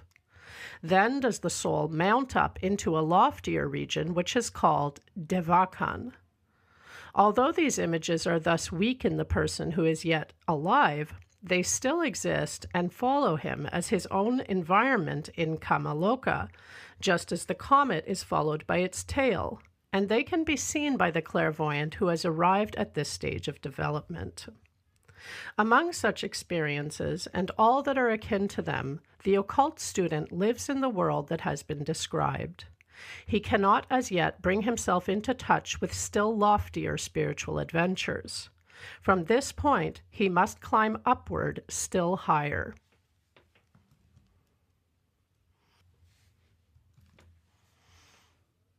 Chapter 4: The Three States of Consciousness. The life of man is passed in three states, which are as follows: waking, dreaming, sleep, and dreamless deep sleep.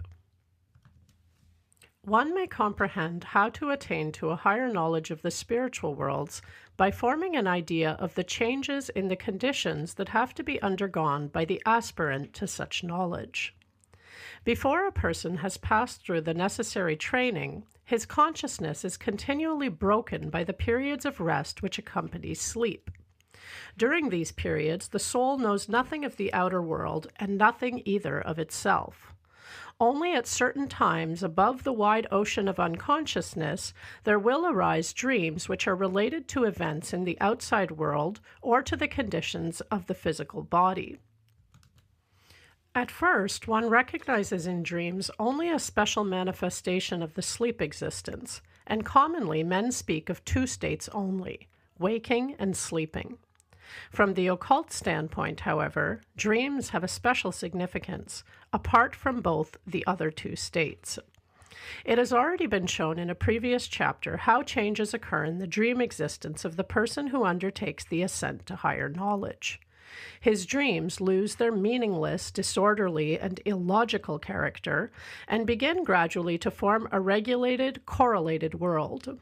With continued development, this new world, born of one's dreams, will yield nothing to outer and phenomenal realities, not only as regards its inner truth, but also in the facts which it reveals, for these, in the fullest sense of the word, present a higher reality.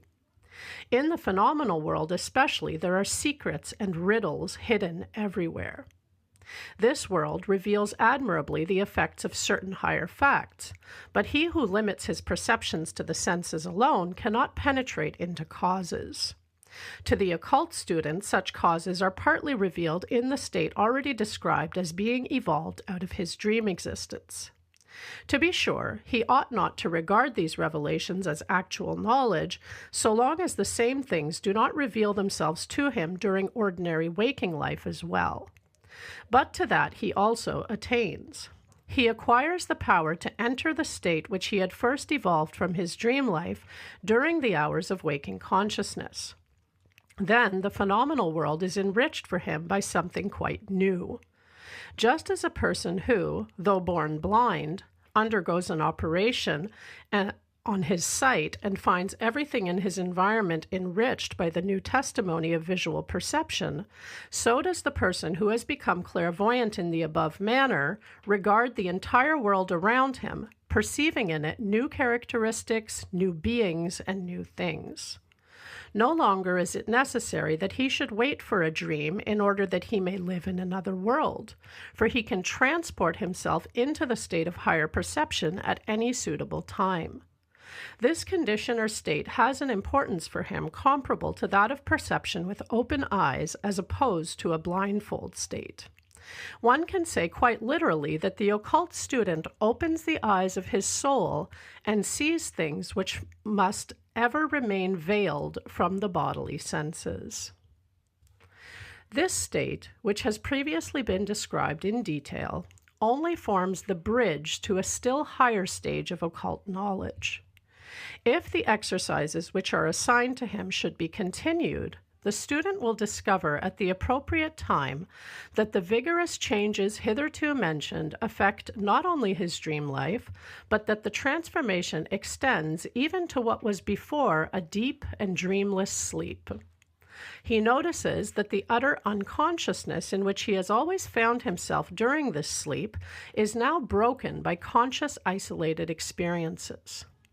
Out of the great darkness of sleep arise perceptions of a kind which he had never known before. Naturally, it is no easy manner to describe these perceptions, for our language is only adapted to the phenomenal world, and in consequence it is only possible to find approximate words to describe what does not appertain to that world at all. Still, one has to make use of these words in describing the higher worlds, and this can only be done by the free use of simile. Yet, seeing that everything in the world is interrelated, such an attempt can be made. The things and beings of the higher worlds are anyway so distantly connected with those of the phenomenal world that though in good faith a portrayal of these higher worlds in the worlds usually descriptive of the phenomenal world may be attempted, one must always retain the idea that very much in descriptions of this kind must obviously partake of the nature of simile and imagery. Occult education itself is only partially carried on by the use of ordinary language. For the rest, the student learns in his ascent a special symbolical language, an emblematical method of expression. But nothing concerning this can at present, and for very good reasons, be openly imparted. The student must acquire it for himself in the occult school. This, however, need form no obstacle to the acquisition of some knowledge concerning the nature of the higher worlds by means of an ordinary description, such as will here be given.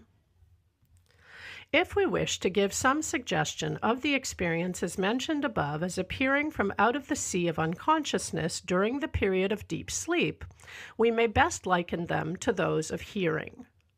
We can speak of perceptible sounds and words.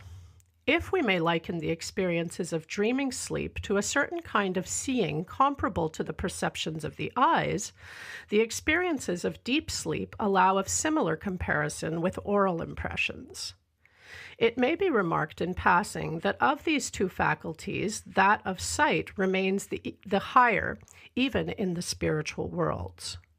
Colors are there still higher than sounds or words, but the student at the beginning of his development does not perceive these higher colors, but merely the inferior sounds. Only because the individual, after his general development, is already qualified for the world which reveals itself to him in dreaming sleep, does he straightway perceive its colors, but he is still unqualified for the higher world which is kindled in deep sleep, and in consequence this world reveals itself to him at first as sounds and words. Later on he can mount up, here as elsewhere, to the perception of colors and forms. If the student now realizes that he passes through such experiences in deep sleep, his next task is to make them as clear and vivid as possible. In the beginning, this is very difficult, for remembrance during the waking state is at first extraordinarily scanty. You know well on waking that you have experienced something, but as to its nature, you remain completely in obscurity. The most important thing during the beginning of this state is that you should remain peaceful and composed, and should not allow yourself, even for a moment, to lapse into any unrest or impatience. Under all circumstances, the latter condition is injurious. It can never accelerate any further development, but in every case must delay it. You must abandon yourself calmly, as it were, to what is given to you. All violence must be repressed. If at any period you cannot recall these experiences during the deep sleep, you should wait patiently until it becomes possible to do so, for such a moment will certainly someday arrive. If you have previously been patient and calm, the faculty of remembrance, when it comes, will be a securer possession. While, should it for once appear, perhaps in answer to forcible methods, it would only mean that for a much longer period it would afterwards remain entirely lost. If the power of remembrance has once appeared, and the experiences of sleep emerge complete, vivid, and clear before the waking consciousness, attention should then be directed to what here follows. Among these experiences, we can clearly distinguish two kinds. The first kind is totally foreign to everything that one has ever experienced. At first, one may take pleasure in these, may let oneself be exalted by them. But after a while, they are put aside. They are the first harbingers of a higher spiritual world to which one only becomes accustomed at a later period. The other kind of experiences, however, will reveal to the attentive observer a peculiar relationship to the ordinary world in which he lives. Concerning those elements of life on which he ponders, those things in his environment which he would like to understand, but is unable to understand with the ordinary intellect, these experiences during sleep can give him information. During his daily life, man reflects on that which surrounds him, and he arrives at conceptions which make comprehensible to him the interrelation of things. He tries to understand in thought what he perceives with sense. It is with such ideas and conceptions that the sleep experiences are concerned.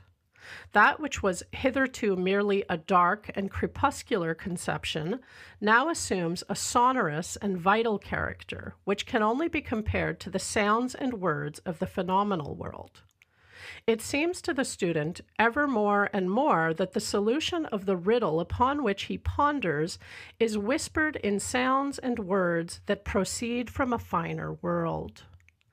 Then ought he to relate what has come to him in this way with the matters of ordinary life. What was hitherto only accessible to his thought has now become an actual experience for him, living and significant as can seldom, if ever, be the case with an experience in the world of sense. The things and beings of the phenomenal world are shown thereby to be more than merely what they seem to the perceptions of the senses. They are the expression and the efflux of a spiritual world. This spiritual world, which lay hitherto obscure, now reveals itself to the occult student in the whole of his environment.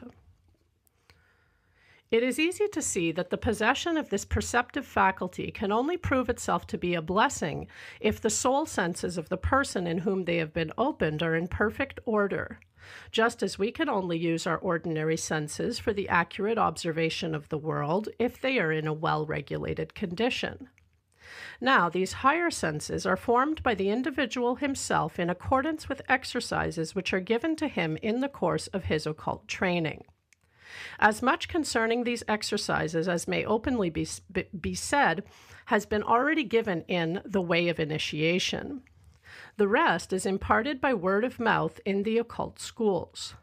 Among these exercises we find concentration, or the directing of attention upon certain definite ideas and conceptions that are connected with the secrets of the universe, and meditation, or the living within such ideas, the complete submerging of oneself within them in the manner already explained.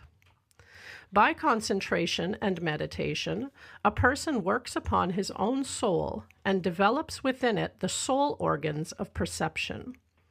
While he applies himself to the practice of meditation and concentration, his soul evolves within his body as the embryo child grows in the body of the mother. When, during sleep, the specific experiences above described begin to occur, the moment of birth has arrived for the full-grown soul, who has thereby become literally a new being brought by the individual from seed to fruit. Instructions concerning the subject of meditation and concentration must therefore be very carefully prepared and equally carefully followed out, since they are the very laws which determine the germination and evolution of the higher soul nature of the individual. And this must appear at its birth as a harmonious and well-formed organism. If, on the contrary, there were something lacking in these instructions, no such being would appear, but in its place one that was misborn from the standpoint of spiritual matters and incapable of life. That the birth of this higher soul nature should occur during deep sleep will not seem hard of comprehension if we consider that the tender organism, still unable to withstand much opposition, could hardly make itself noticed by a chance apparition among the powerful, harsh events of workaday life. Its activity cannot be observed when opposed by the activity of the body. In sleep, however, when the body is at rest, the activity of the higher soul, at first so faint and unapparent, can come into sight insofar as it depends upon the perception of sense. A warning must here again be given that the occult student should not regard these sleep experiences as entirely reliable sources of knowledge, so long as he is not in a position to transport himself to the plane of the awakened higher soul during waking consciousness as well. If he has acquired this power, he is able to perceive the spiritual world between and within the experiences of the day, or, in other words, can comprehend as sounds and words the hidden secrets of his surroundings. At this period of development, we must clearly understand that we are dealing, at first, with separate, more or less unconnected spiritual experiences. We must be on our guard against the erection of any system of knowledge, whether complete or only interdependent. By so doing, we should merely confuse the soul world with all manner of fantastical ideas and conceptions. And thus, we could very easily weave a world which has really no connection whatever with the true spiritual world. The occult student must practice continually the strictest self-control. The right method is to grow clearer and clearer in one's realization of the separate and veritable experiences which occur, and then to wait for the arrival of new experiences, full and unforced in their nature, which will connect themselves, as if on their own account, with those that have already occurred. By virtue of the power of the spiritual world in which he has now once found his way, and by virtue also of practicing the prescribed exercises, the student now experiences an ever-enlarging, ever more comprehensive outspreading of consciousness in deep sleep. Out of what was erstwhile mere unconsciousness, more and more experiences emerge, and ever fewer and fewer become those periods in the sleep existence that remain unconscious. Thus, then, do the separate experiences of sleep continually close in upon each other without this actual interlocking being disturbed by a multitude of combinations and inferences which would still arise from the meddling of the intellect accustomed to the phenomenal world. The less one's ordinary habits of thought are mixed up in some unauthorized manner with these higher experiences, the better it is. If you conduct yourself rightly, you now approach nearer and nearer to that stage of the way at which the entire sleep life is passed in complete consciousness. Then you exist, when the body is at rest, in a reality as actual as is the case while you are awake. It is superfluous to remark that during sleep we are dealing, at first, with a reality entirely different from the phenomenal environment in which the body finds itself. Indeed, we learn, nay, must learn if we are to keep our footing on firm ground and avoid becoming a fantastic, to relate the higher experiences of sleep to the phenomenal environment. At first, however, the world which is entered in sleep is a completely new revelation. In occult science, the important stage at which consciousness is retained interiorly through the entire sleep life is known as the continuity of consciousness. In the case of a person who has arrived at this point, experiences and events do not cease during the intervals when the physical body rests, and no impressions are conveyed to the soul through the medium of the senses. Chapter 5. The Dissociation of Human Personality During Initiation. During deep sleep, the human soul does not register impressions through the medium of the physical senses. In that state, the perceptions of the external world do not touch it.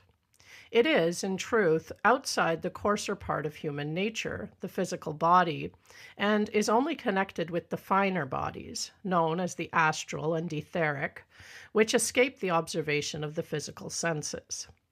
The activity of these finer bodies does not cease in sleep. Even as the physical body stands in a certain relation to the things and beings of its own world, even as it is affected by these and affects them, so is it also with the soul in a higher world, but in this latter case, experience continues during sleep. The soul is then veritably in full activity, But we cannot know of these personal activities as long as we have no higher senses, by means of which we may observe, during sleep, what happens around us and what we do ourselves, just as well as we can use our ordinary senses in daily life for the observation of our physical environment. Occult training consists, as has been shown in the foregoing chapters, in the upbuilding of just such higher senses. By means of examples like that which follows, one can readily conceive how the soul with its finer vehicles may continue its activity during the intervals when the physical body is at rest.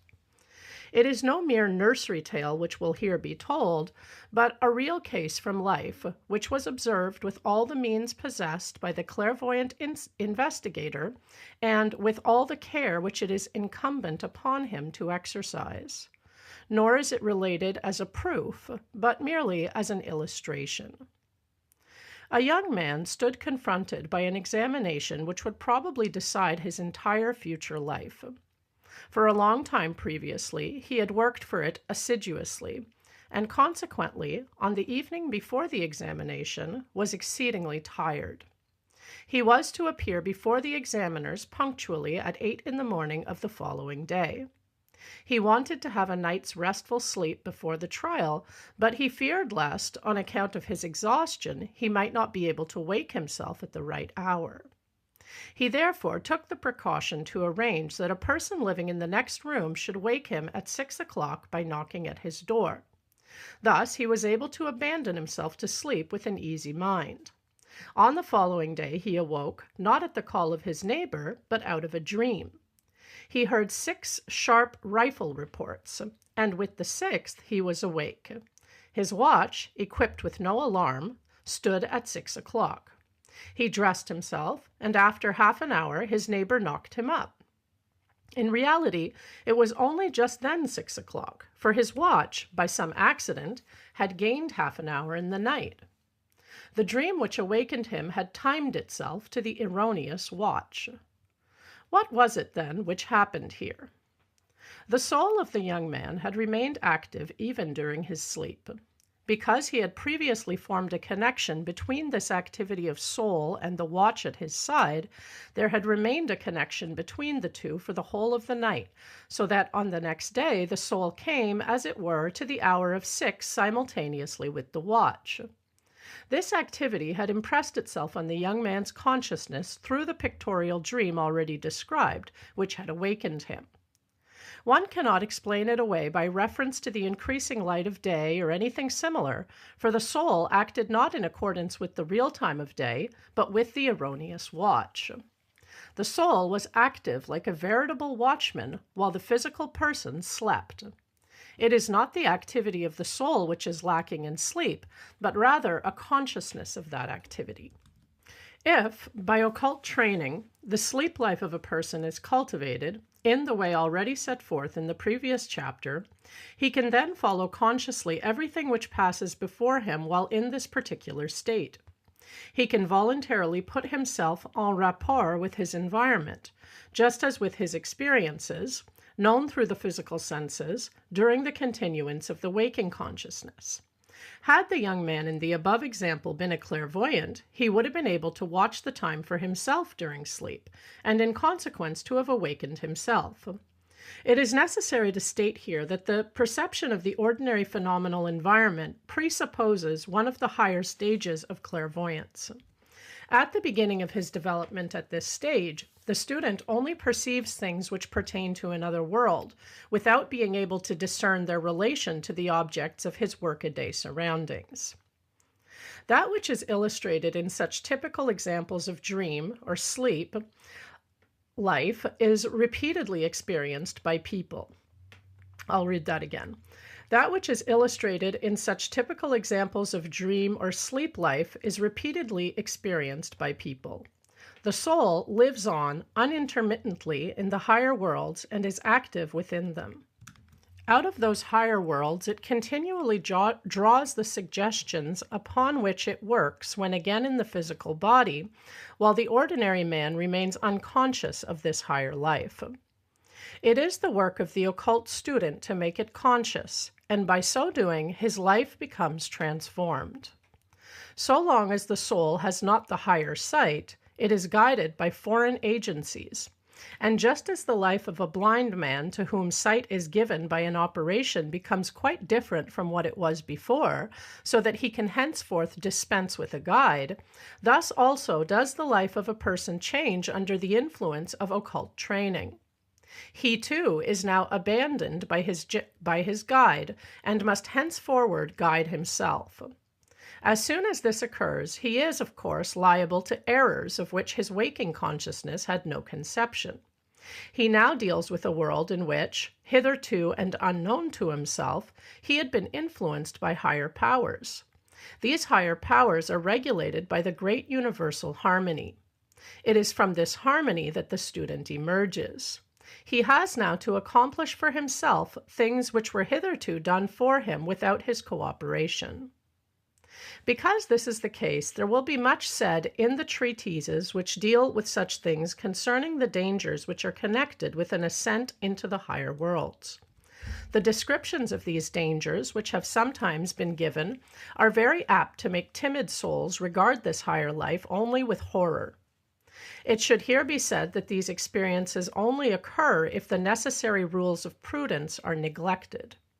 On the other hand, if everything which a genuine occult education imparts as counsel were here given as a warning, it would be manifest that the ascent is through experiences which in magnitude, as in form, surpass everything that has been painted by the boldest fancy of an ordinary person.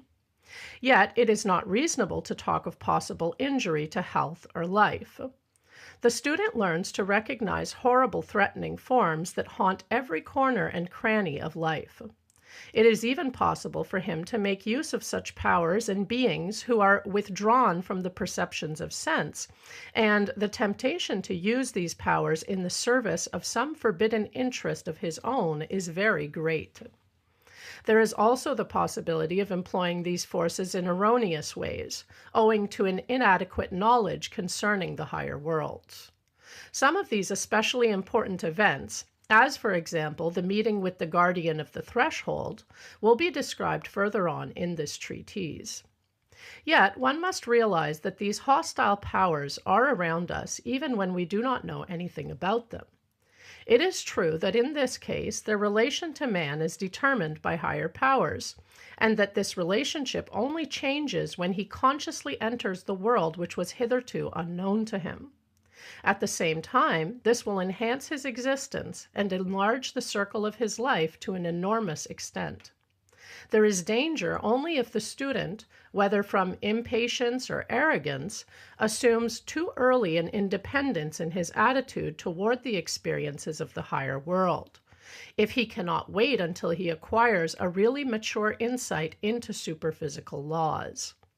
In this sphere, the words humility and modesty are still less empty than in ordinary life.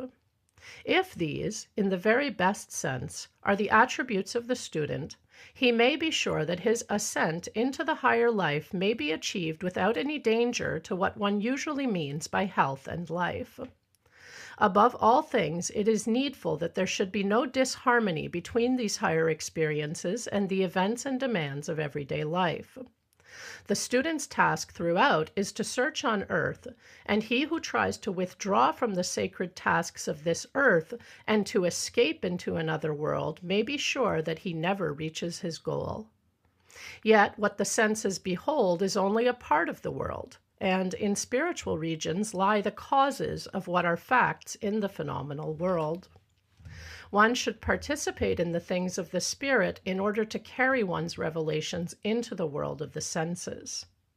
Man transforms the earth by implanting in it that which he has discovered in the spiritual world, and that is his task.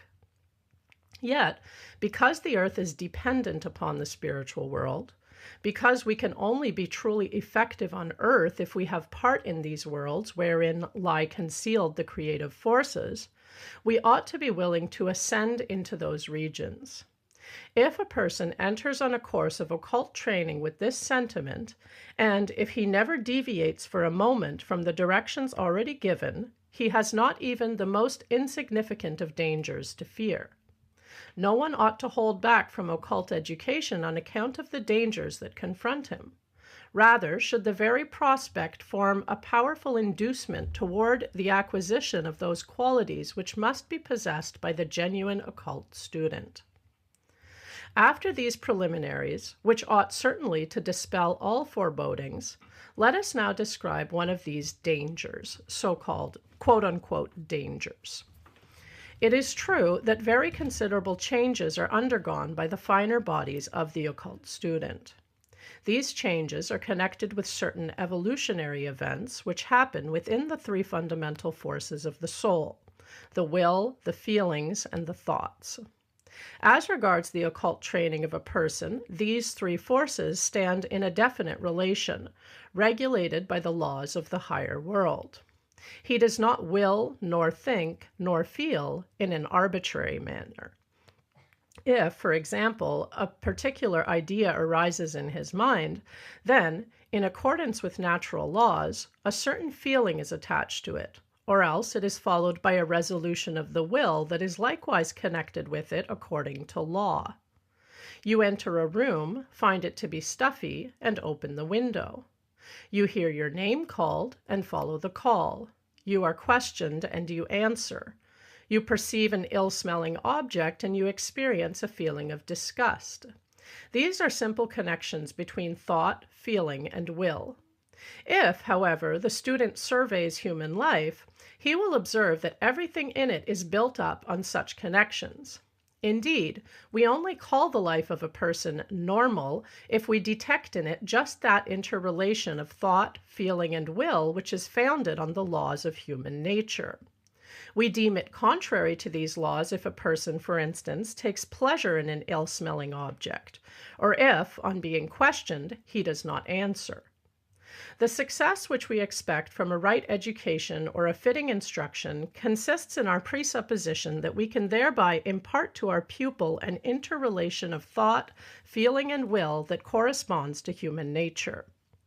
When we present to a pupil any particular ideas, we do so on the supposition that they will assimilate in an orderly association with his feelings and volitions. All this arises from the fact that in the finer soul vehicles of man, the central points of the three powers, feeling, thinking, and willing, are connected with each other in a definite way. This connection in the finer soul vehicles has also its analogy in the coarse physical body. There, too, the organs of volition stand in a certain orderly relation to those of thinking and feeling. A definite thought regularly evokes a feeling or a volition. In the course of a person's higher development, the threads which connect these three principles with each other are severed. At first, this rupture occurs only in regard to the finer organism of the soul. But at a still higher stage, the separation extends also to the physical body. In the higher spiritual evolution of a person, his brain actually divides into three separated parts. The separation, indeed, is of such a nature that it is not perceptible to ordinary sense observation, nor could it be detected by the keenest physical instruments. Yet it occurs, and the clairvoyant has means of observing it. The brain of the higher clairvoyant divides into three independent active entities: the thought brain, the feeling brain, and the willing brain.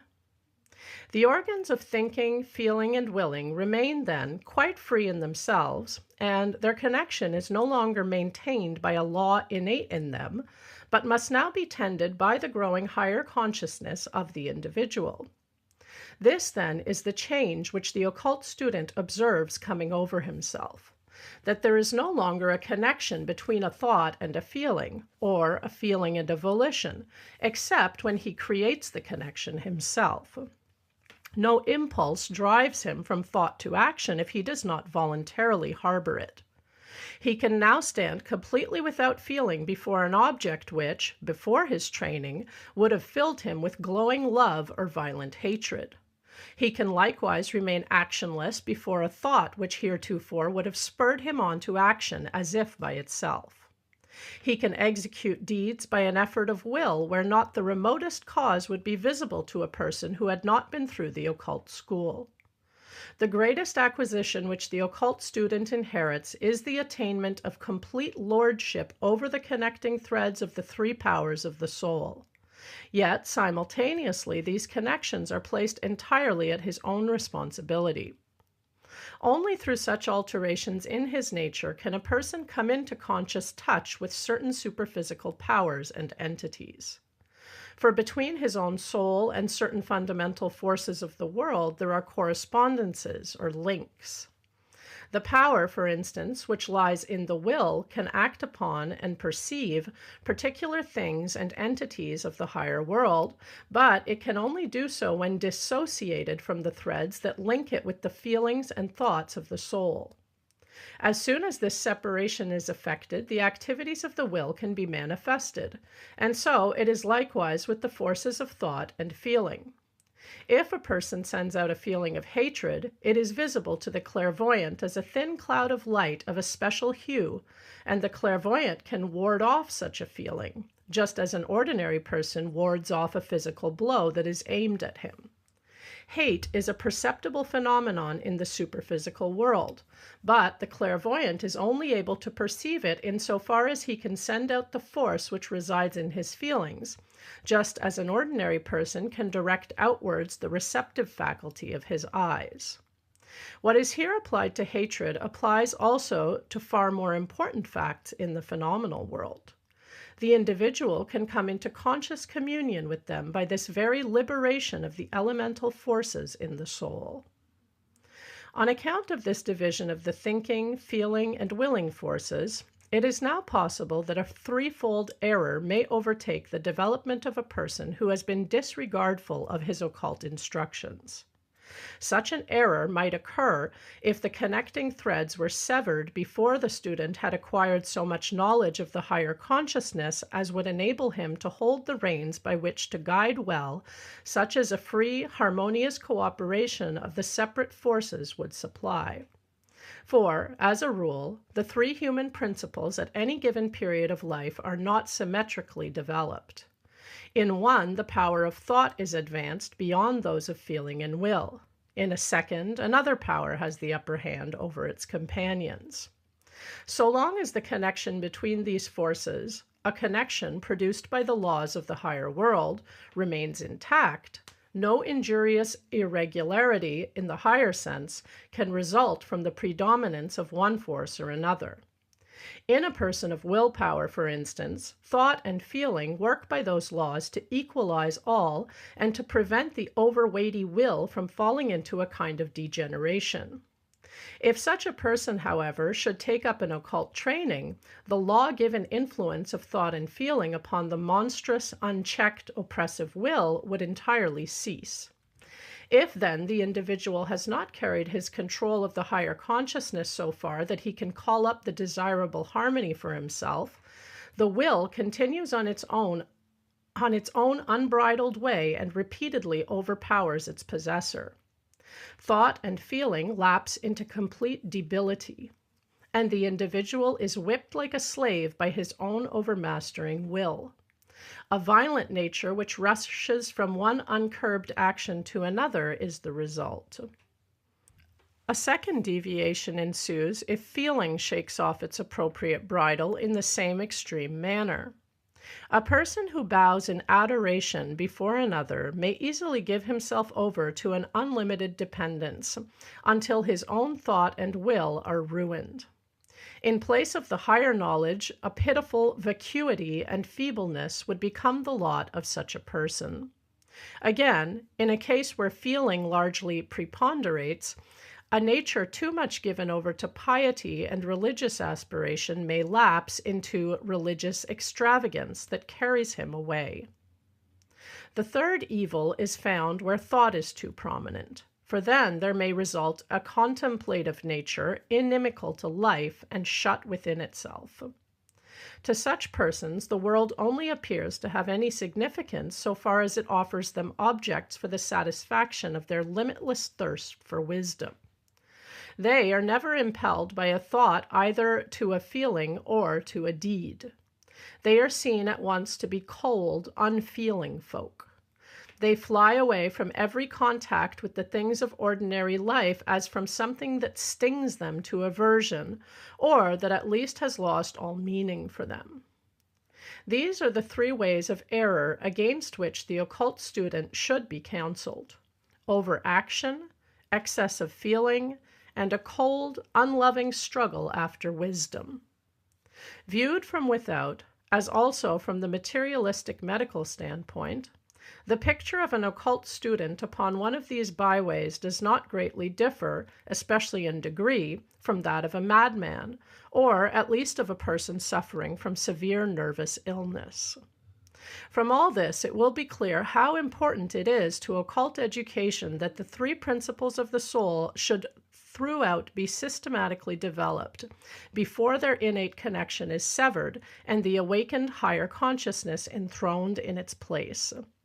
For if a mistake once occurs, if one of these principles falls into lawlessness, the higher soul appears as a thing misborn. The unbridled force then pervades the individual's entire personality, and one cannot expect the balance to be restored for a long time. That which seems but a harmless characteristic so long as its possessor is without occult training, especially if he belongs to the willing, thinking, or feeling type, is so increased in the occult student that the more homely virtues, so necessary for everyday life, are apt to be obscured. A really serious danger is at hand when the student has acquired the faculty of calling up before him in waking consciousness those things that he can experience in the state of sleep. As long as it is only a matter of illuminating the intervals of sleep, the sense life, regulated according to common universal laws, always works during the waking hours toward restoring the disturbed equilibrium of the soul. That is why it is so essential that the waking life of an occult student should, in every respect, be healthy and systematic. The more he fulfills the demand which is made by the external world upon a sound and powerful type of body, soul, and spirit, the better it is for him. On the other hand, it may be very bad for him if his ordinary waking life acts so as to excite or irritate him. If any disturbing or hindering influence from the external life occurs during the great changes that are undergone by his inner nature, he should seek for everything which corresponds to his powers and faculties, everything that puts him in an undisturbed, harmonious connection with his environment. He should avoid everything which upsets this harmony, everything that brings unrest and fever into his life. Regarding this, it is not so much a matter of removing this unrest or fever in an external sense, as of taking care that the moods, purposes, thoughts, and bodily health do not thereby undergo a continual fluctuation. During his occult training, all this is not so easy for a person to accomplish as it was before, since the higher experiences, which are now interwoven with his life, react uninterruptedly upon his entire existence. If something in these higher experiences is not in its place, the irregularity lurks perpetually and is liable to throw him off the right path at every turn.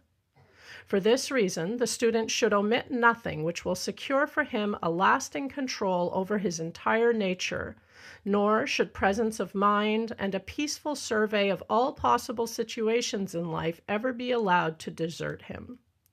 A genuine occult training, indeed, itself engenders all these attributes, and in the course of such training, one only learns to know those dangers at the precise moment when one acquires the full power to rout them from the field.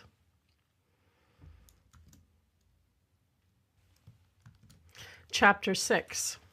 The First Guardian of the Threshold. Among the important experiences that accompany an ascent into the higher worlds is that of meeting with the guardian of the threshold. In reality, there is not only one such guardian, but two, one known as the lesser, the other the greater. The student meets with the former when, in the manner described in the last chapter, he begins to loosen the connection between the volitions, the thoughts, and the feelings so far as they concern the etheric and astral bodies. The meeting with the greater guardian occurs when this loosening of the links further extends to the physical body, that is to say, the brain. The lesser guardian of the threshold is an independent being. It did not exist before the individual had arrived at this particular point in his evolution. It is the individual's creation. Only one of its essential functions can be here described. Indeed, it were no easy matter to furnish a complete description. First of all, let us present in narrative form the meeting of the occult student with the guardian of the threshold. Only by means of this meeting does the former become aware of the separation of the threads that connected his thoughts, his volitions, and his feelings. A terrible spectral creature, in truth, is this that confronts the student. The latter needs all the presence of mind and all the faith in the security of his way to wisdom which he could acquire during his previous training. The guardian proclaims his significance in something like these words. Hitherto, powers which were invisible to you have watched over you. They worked so that in the course of your life, your good deeds brought their reward, your evil actions their disastrous results. Through their influence, your character formed itself out of your experiences and your thoughts. They were the instruments of your fate. It was they that ordered the measure of joy and pain which was meted out to you in any one of your incarnations, according to your conduct in earlier lives. They ruled you by the all-binding law of karma. Now they shall free you from a part of their constraint, and a portion of that which they have accomplished for you must you now accomplish for yourself. In the past you have borne many hard blows from fate. Did you not know wherefore? Each was the effect of a pernicious deed in a life gone by. You found joy and gladness, and you partook of them. They, too, were the fruits of earlier deeds. In your character you have many beautiful qualities, many ugly flaws, and both of these you have woven for yourself out of your bygone experiences and thoughts. Till now you did not know of this. Only the effects were revealed to you. But they, the karmic powers, beheld all the deeds of your former lives, all your obscure thoughts and feelings. And thus have they determined what you now are and the manner in which you now live. But the hour has come when all the good and the evil aspects of your bygone lives shall be laid open before you. Till now they were interwoven with your whole being. They were in you, and you could not see them, even as with physical eyes you cannot see your own physical brain. Now, however, they detach themselves from you. They emerge from your personality. They assume an independent form which you can observe, even as you observe the stones and flowers of the external world. And I am that very being which has found for itself a body wrought out of your noble and your ignoble deeds. My spectral robe is woven according to the entries in your life's ledger. Hitherto you have borne me invisibly within yourself, yet it was well for you that this should be, for the wisdom of the destiny which was hidden even from yourself has therefore worked hitherto toward the extinguishing of the hideous stains that were upon my form. Now that I have emerged, that hidden wisdom also departs from you. It will henceforth trouble itself no more concerning you. It will now leave the work in your hands alone. It is for me to become a complete and splendid being, if I am not, indeed, to fall into decay. If this, the latter, should occur, then should I drag you also down into a dark and ruined world. If you would avoid this, then let your own wisdom become so great that it can take over to itself the task of that other wisdom which was hidden from you and is now departed. When you have passed my threshold, I shall never leave your side for a single moment. From henceforth, when you do or think anything that is evil, you will straightway discern your guilt as a hideous, demoniacal distortion of this that is my form. Only when you have made good all your bygone evil deeds, and have so elevated yourself that further evil becomes a thing impossible to you, only then will my being be transformed into glorious beauty. Then, too, shall I again unite myself with you in one being for the helping of your further activity. My threshold is constructed out of every feeling of fear to which you are still accessible, out of every shrinking from the power which will take over to itself the complete responsibility for all your deeds and thoughts. So long as you have still any fear of that self-government of your fate, all that belongs to this threshold has not yet been built into it. And so long as a single stone is there found missing, you must remain standing as one forbidden entrance, or else must you stumble. Seek not, then, to pass my threshold until you feel yourself liberated from all fear, ready for the highest responsibility. Hitherto, I have only emerged from your personality when death recalled you from an earthly life, but even then my form was veiled from you. Only the powers of destiny who watched over you could behold me, and they were able, in accordance with my appearance, to build in you, during the interval between death and a new birth, all that power and that capacity wherewith in a new terrestrial existence you could labor at the glorifying of my form for the assurance of your progress. It was on account of my imperfection, indeed, that the powers of destiny were driven again and again to lead you back into a new incarnation upon earth. If you died, I was yet there, and according to me did the lords of karma fashion the manner of your rebirth. Only when through an endless procession of lives you have brought me to perfection shall you no longer descend among the powers of death, but, having united yourself absolutely with me, you shall pass over with me into immortality. Thus do I stand before you here today visible, as I have always stood invisible beside you in the hour of death. When you shall have passed my threshold, you will enter those kingdoms which else would have opened to you only at physical death.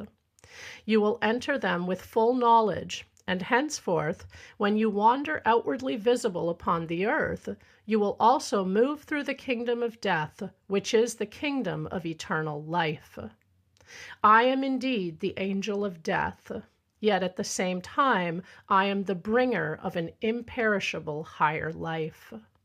Through me you will die while still living in your body, to be reborn into an immortal existence. The kingdom that you now enter will introduce you to beings of a superhuman kind, and in that kingdom happiness will be your lot. But the first acquaintance to be made in that world must be myself, I that am your own creation. Erstwhile I lived upon your life, but now through you I have grown to a separate existence, and here stand before you as the visible gauge of your future deeds, perhaps, too, as your constant reproach.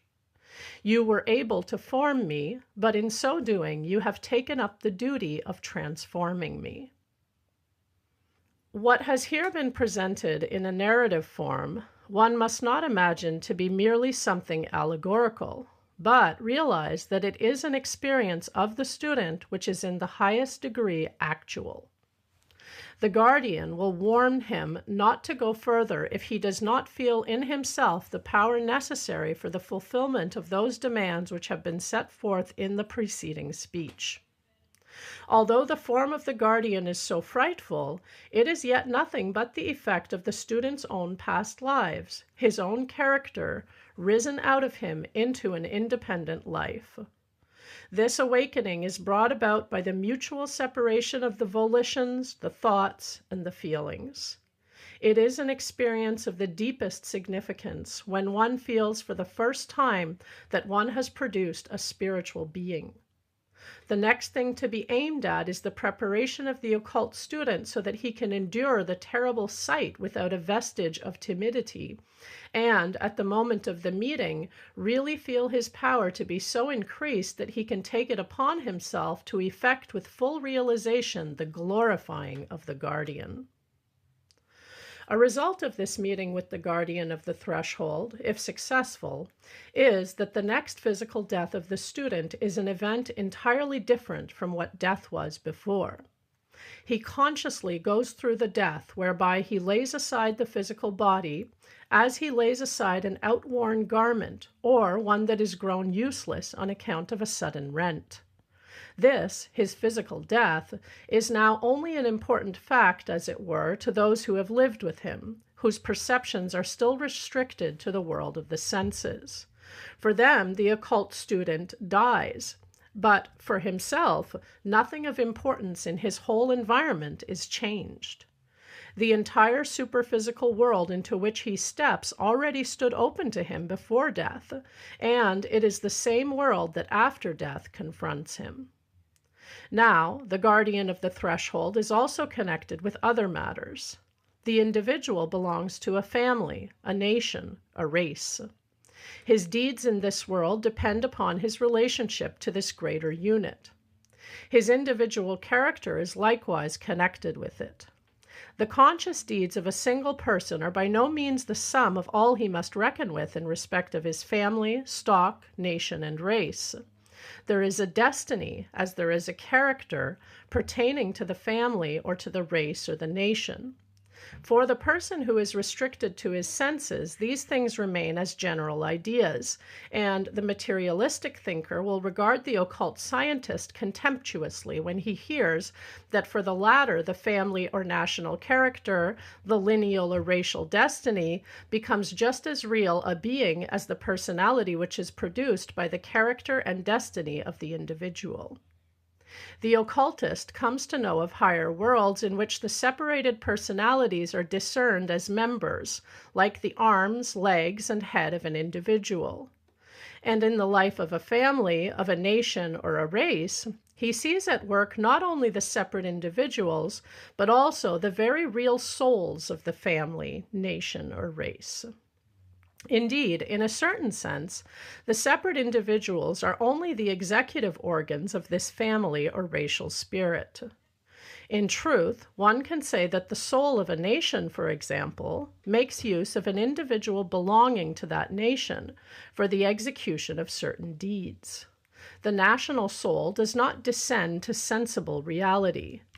It dwells in higher worlds, and in order to work in the physical world, makes use of the physical organs of a particular person. In a higher sense, it is as when an architect makes use of a workman for executing the details of a building. Every person gets his work assigned him, in the truest sense of the words, by the soul of the family, the nation, or the race. Now, the ordinary person is by no means initiated into the higher scheme of his work. He works unconsciously toward the goal of the nation or race. From the moment when the occult student meets the guardian of the threshold, he has not merely to discern his own tasks as a personality, but must also work consciously at those of his nation or his race. Every extension of his horizon implies an extension of his duties. As a matter of fact, the occult student joins a new body to those finer vehicles of his soul. He puts on another garment. Hitherto, he went through the world with those coverings which clothed his personality. That which he must accomplish for his community, his nation, or his race is managed by the higher spirits which utilize his personality. A further revelation which is now made to him by the guardian is that henceforth these spirits will withdraw their hands from him. He must get quite clear of that union. Now, if he did not develop in himself those powers which pertain to the national or racial spirits, he would completely harden himself as a separate creature and would rush upon his own destruction. Doubtless, there are many people who would say, "Oh, I have entirely freed myself from all lineal or racial connections. I only want to be man and nothing but man." To these, one must reply, who then brought you to this freedom? Was it not your family who gave you that position in the world where you now stand? Was it not your ancestry, your nation, your race that have made you what you are? They have brought you up. And if you are now exalted above all prejudices, if you are one of the light bringers and benefactors of your clan or even of your race, you owe that to their education. Indeed, when you say of yourself that you are nothing as a person, you owe the very fact that you have so become to the spirit of your community. Only the occult student learns what it means to be cut off entirely from the family, the clan, or the racial spirit. He alone realizes the insignificance of all such education in respect of the life which now confronts him, for everything that is gathered around him falls utterly away when the threads that bind the will, the thoughts, and the feelings are sundered. He looks back on all the events of his previous education as one must regard a house of which the stones have fallen apart in pieces and which one must therefore build up again in a new form. It is more than merely a figure of speech to say that after the guardian of the threshold has uttered his first communications, there rises up from the place where he stands a great whirlwind, which extinguishes all those lights of the spirit which had hitherto illumined the pathway of life. At the same time, an utter blackness engulfs the student. It is only broken a little by the rays that stream forth from the guardian of the threshold, and out of that darkness resound his last admonitions. Step not across my threshold before you are assured that you can illuminate the blackness by yourself. Take not a single step forward unless you are certain that you have a sufficiency of oil in your lamp. The lamps of the guides which hitherto you have followed will now, in the future, be absent. After these words, the student has to turn round and direct his gaze backward. The guardian of the threshold now draws away a veil that before had hidden deep secrets. The lineal, the national, the racial spirits are revealed in their complete reality, and the student now sees clearly how he had been guided so far, but it also dawns upon him that henceforth he will have no such guidance. This is a second warning received at the threshold from its guardian. No one can attain to this vision unprepared, but the higher training, which generally makes it possible for a person to press on to the threshold, puts him simultaneously in a position to find at the right moment the necessary power. Indeed, this training is of so harmonious a kind that the entrance into the new life can be made to lose its exciting and tumultuous character. The experience at the threshold is, for the occult student, attended by a foreshadowing of that bliss which is to form the keynote of his newly awakened life. The sensation of a new freedom will outweigh all other feelings.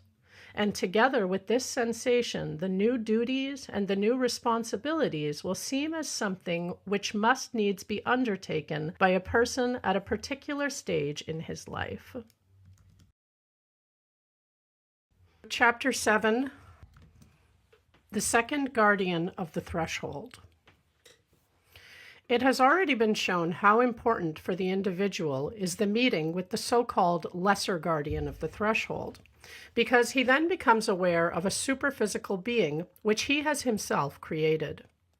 The body of this being is constructed out of the results, hitherto imperceptible to him, of his actions, feelings, and thoughts. It is these invisible forces that have become the cause of his destiny and his character. It is then clear to the individual that in the past, he himself laid the ground plans for the present. His nature now stands revealed, to a certain extent, before him. For instance, it comprises particular inclinations and habits. He can now understand why he has them. He has met with certain blows of fate. He now knows whence they came. He perceives why he loves one and hates another, why he is made happy by this and unhappy by that. By means of the invisible causes, the visible life is made comprehensible. The essential facts of life, too, such as illness and health, death and birth, unveil themselves before his gaze. He observes how he had woven before his birth the causes which necessitated his return to life. From thenceforth he knows that being within himself, which is constructed in the visible world after an imperfect manner, and which can only be brought to perfection in the same visible world. For in no other world is there the opportunity of working at the upbuilding of that being. Further than this, he sees how death cannot sever him lastingly from this world. For he should say to himself, "Once I came for the first time to this world because I was a being that needed the life here lived in order to evolve those attributes which could not be developed in any other world. Here must I remain until I have evolved in myself whatever can here be attained. I shall only become, at some far-off time, a fit worker in another world if I have developed in the phenomenal world all the qualities which pertain to it." Among the most important experiences of the initiate is that which occurs when he first learns to know and cherish the visible world at its true value. And this knowledge comes to him by his very insight into the superphysical world. He who cannot see there, and who consequently imagines that the superphysical worlds are infinitely the more valuable, is likely to underestimate the worth of the phenomenal world. He, however, who has had that insight into the superphysical worlds, knows that without his experiences in the visible, he would be totally powerless in the invisible. If he would really live in the latter, he must possess the faculties and instruments for that life, and these he can only acquire in the visible world. He must attain spiritual vision if the invisible world is to become perceptible to him.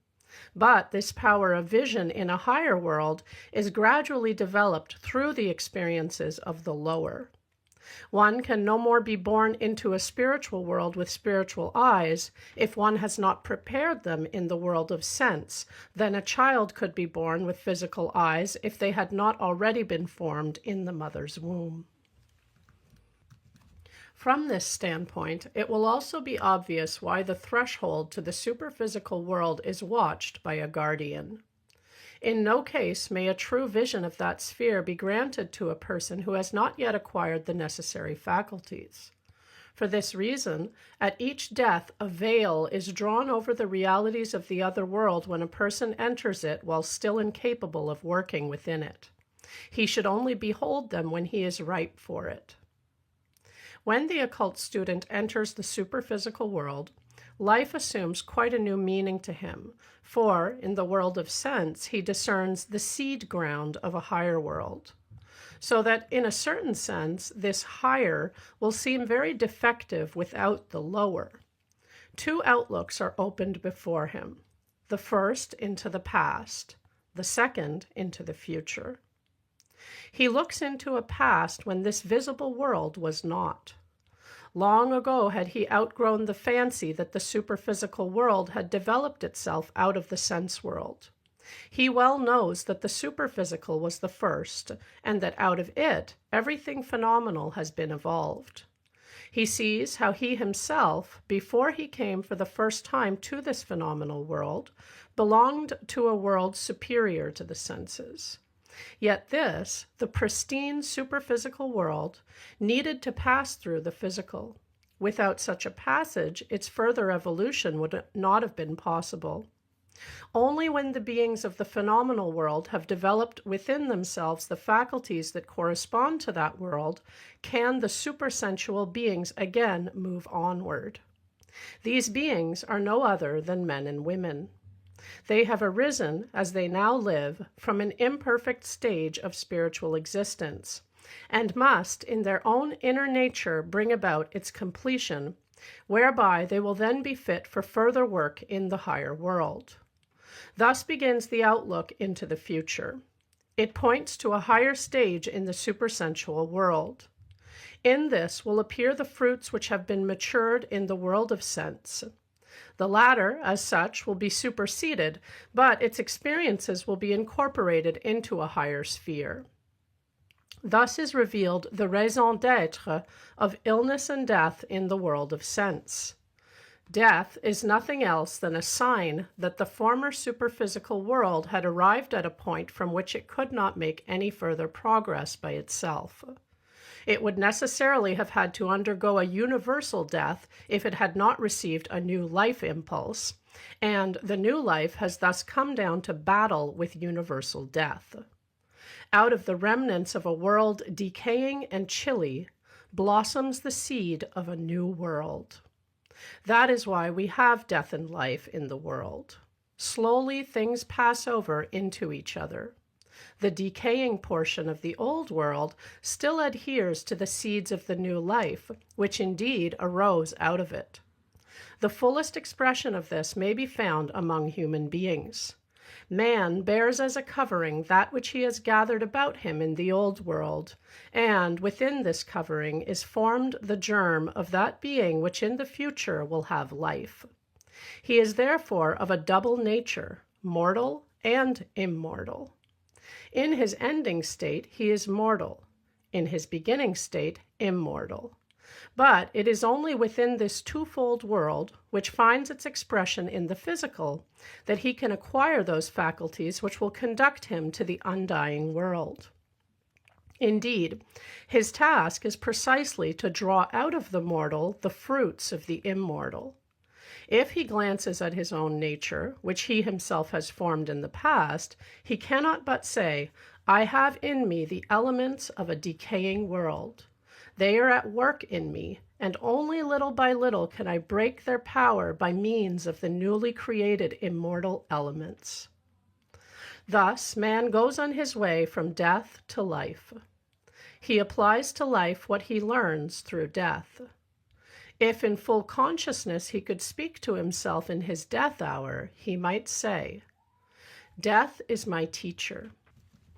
The fact that I am dying is a result of the entire past wherein I am enmeshed. Yet the soil of death has matured in me the seed of what is deathless. This is that I take with me into another world. If it had been a matter merely of the past, I should not then have been born. At birth, the life of the past is closed. Life in the sense world is rescued from an all-consuming death by the new life germ within. The time between birth and death is only an expression for as much as the new life was able to rescue from the decaying past. And illness is nothing else than the effect of that portion of the past which is declining. In all that has here been said, we find an answer to the question, why is it that only little by little, and through error and imperfection, may man work his way up to the good and true? At first, his actions, feelings, and thoughts are under the dominion of the fading and the mortal. From this are shaped his physical organs, and therefore these organs and the forces which act on them are consecrated to the perishable. The instincts, impulses, and passions, or the organs which belong to them, do not themselves manifest the imperishable, but rather will that which emerges from the work of these organs become imperishable. Only when man has worked out of the perishable everything that is to be worked out, will he rid himself of these principles from which he has grown and which find their expression in the physically perceptible world. Thus, then, the first guardian of the threshold stands as the replica of the individual in his double nature, wherein are mingled the perishable and the imperishable. And it is then made clear to him how much he lacks before he can attain the sublime form of light which may once more inhabit the pure spiritual world. The degree in which he is enmeshed in the physical sense nature will be shown to the student by the guardian of the threshold. This entanglement is expressed by the existence of instincts, impulses, appetites, egotistical desires, all forms of selfishness, and so forth. It is also expressed in the connection with a race, a nation, and so on. For nations and races are only so many different evolutionary stages up to the pure humanity. A race or a nation stands so much the higher, the more completely it gives expression to its kinship with the type of pure and ideal humanity, the more it has worked through the physical and perishable to the superphysical and imperishable. The evolution of the individual by means of reincarnation in ever higher national and racial forms is therefore a process of liberation. Ultimately, the individual will appear in his harmonious perfection. In a similar way, the pilgrimage through ever purer moral and religious conceptions is a perfecting process. Every moral stage, for instance, still retains, beside the idealistic germ of the future, a passion for the perishable. Now, in the guardian of the threshold, above described, only the result of time that has passed away is manifested, and in the germ of the future is only that which has been interwoven with it in this bygone time. Yet it is for the individual to bring into the superphysical world of the future everything that he can draw forth from the world of the senses.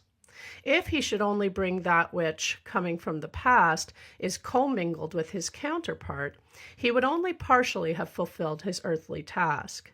Therefore, after some time, the greater guardian of the threshold is joined to the lesser. The meeting with the second guardian shall again be described in narrative form.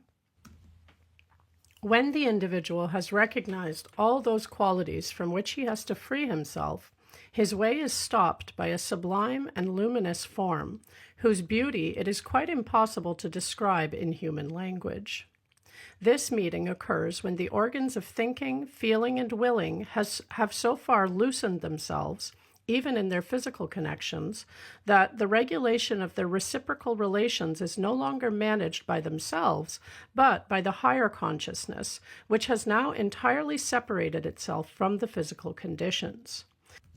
The organs of thought, feeling, and will then have become instruments in the power of the human soul, who exercises his controlling power over them from superphysical regions. The soul, thus liberated from the bondage of sense, is now met by the second guardian of the threshold, who addresses him as follows. You have freed yourself from the world of sense. You have won the right to settle in the superphysical world. From this, you can now work. For your own part, you no longer require your physical embodiment. If you should wish to acquire the faculties by which to dwell in this higher world, you no longer need to go back to the world of sense. Now, gaze at me. Lo, how immeasurably sublime I stand, above all that you have at present evolved out of yourself. You have arrived at the present stage of your progress towards perfection through the faculties which you were able to develop in the sense world while you were still confined to it. Now, however, must a period begin in which your liberated powers may act yet further upon the world of sense. Hitherto you have but freed yourself, but now you can go forth as a liberator of all your fellows.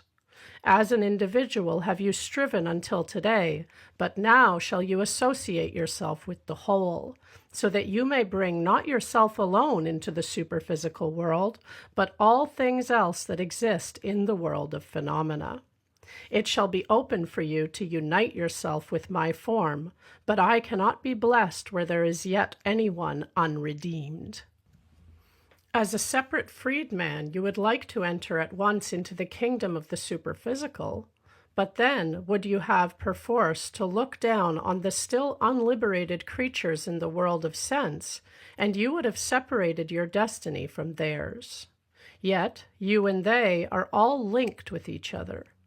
It is necessary that all of you should descend into the world of sense in order that you may draw out of it the powers that are needed for a higher world. If you should separate yourself from your fellows, you will have misused the powers which you have only been able to develop in common with them. Had they not descended, the descent had been impossible for you. Without them, you had lacked the powers that make up your superphysical existence. These powers for which you have striven together with your fellows, you must now in like manner share with them. So long as you fail to apply every one of your acquired powers to the liberation of your companions, I shall obstruct your entrance into the highest regions of the superphysical world. With those powers you have already won, you can stay in the lower regions of that world. But before the gates of the higher regions, I stand as one of the cherubim with fiery sword in front of paradise to hinder your entrance as long as you have powers that remain unapplied to the world of sense. If you refuse to apply your powers in this way, others will come who will do so, and then, with a lofty superphysical world, receive all the fruits of the sense world, but to you will be denied the very soil in which you were rooted. The world ennobled will develop itself beyond you, and you will be shut out therefrom. Then would your path be the black path, while those from whom you had severed yourself go forward on the white way. So speaks the greater guardian of the threshold soon after the meeting with the first watcher has taken place. The initiate, however, knows exactly what lies before him if he should follow the allurements of a premature abode in the superphysical world. An indescribable splendor proceeds from the second guardian of the threshold.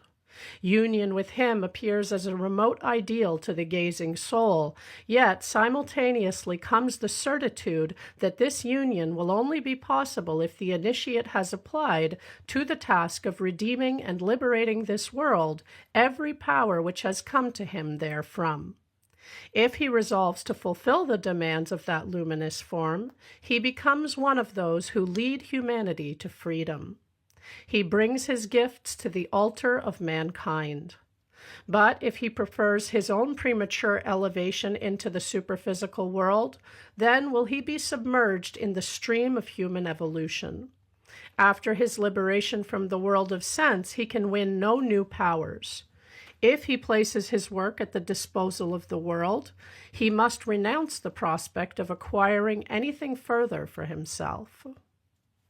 One cannot say that the individual would naturally choose the white path when so called upon to make his decision.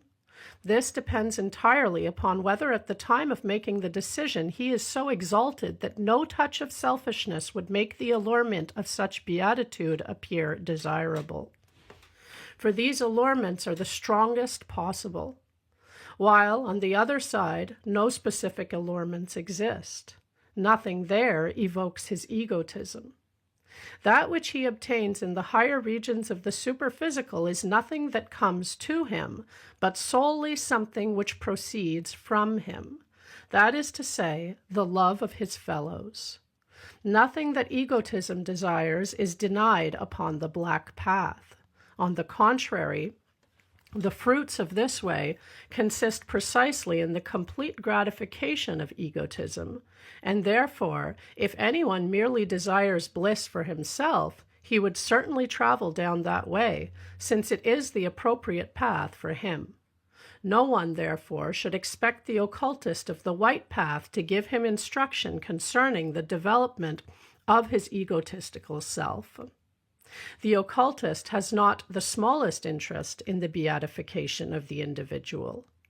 Each can attain that for himself. It is not the task of the white occultist to accelerate it. He is only concerned with the evolution and liberation of all those beings who are human or akin to the human. Therefore, they give instructions only as to how one may use one's powers in cooperation with that work. Consequently, they place before all other attributes those of selfless devotion and self-sacrifice. They do not actually refuse anyone, for even the most egotistical can ennoble themselves. But he who merely seeks something for himself, so long as he continues to do so, will gain nothing from the occultist. Indeed, even if the latter did not refuse him help, he would deprive himself of the natural effects of that assistance. He who really follows out of the instructions of the good occult teachers will understand the demands of the greater guardian after he has crossed the threshold. But he who does not follow these instructions cannot hope ever to reach the threshold. Their instructions lead to the good, or else they are without effect at all.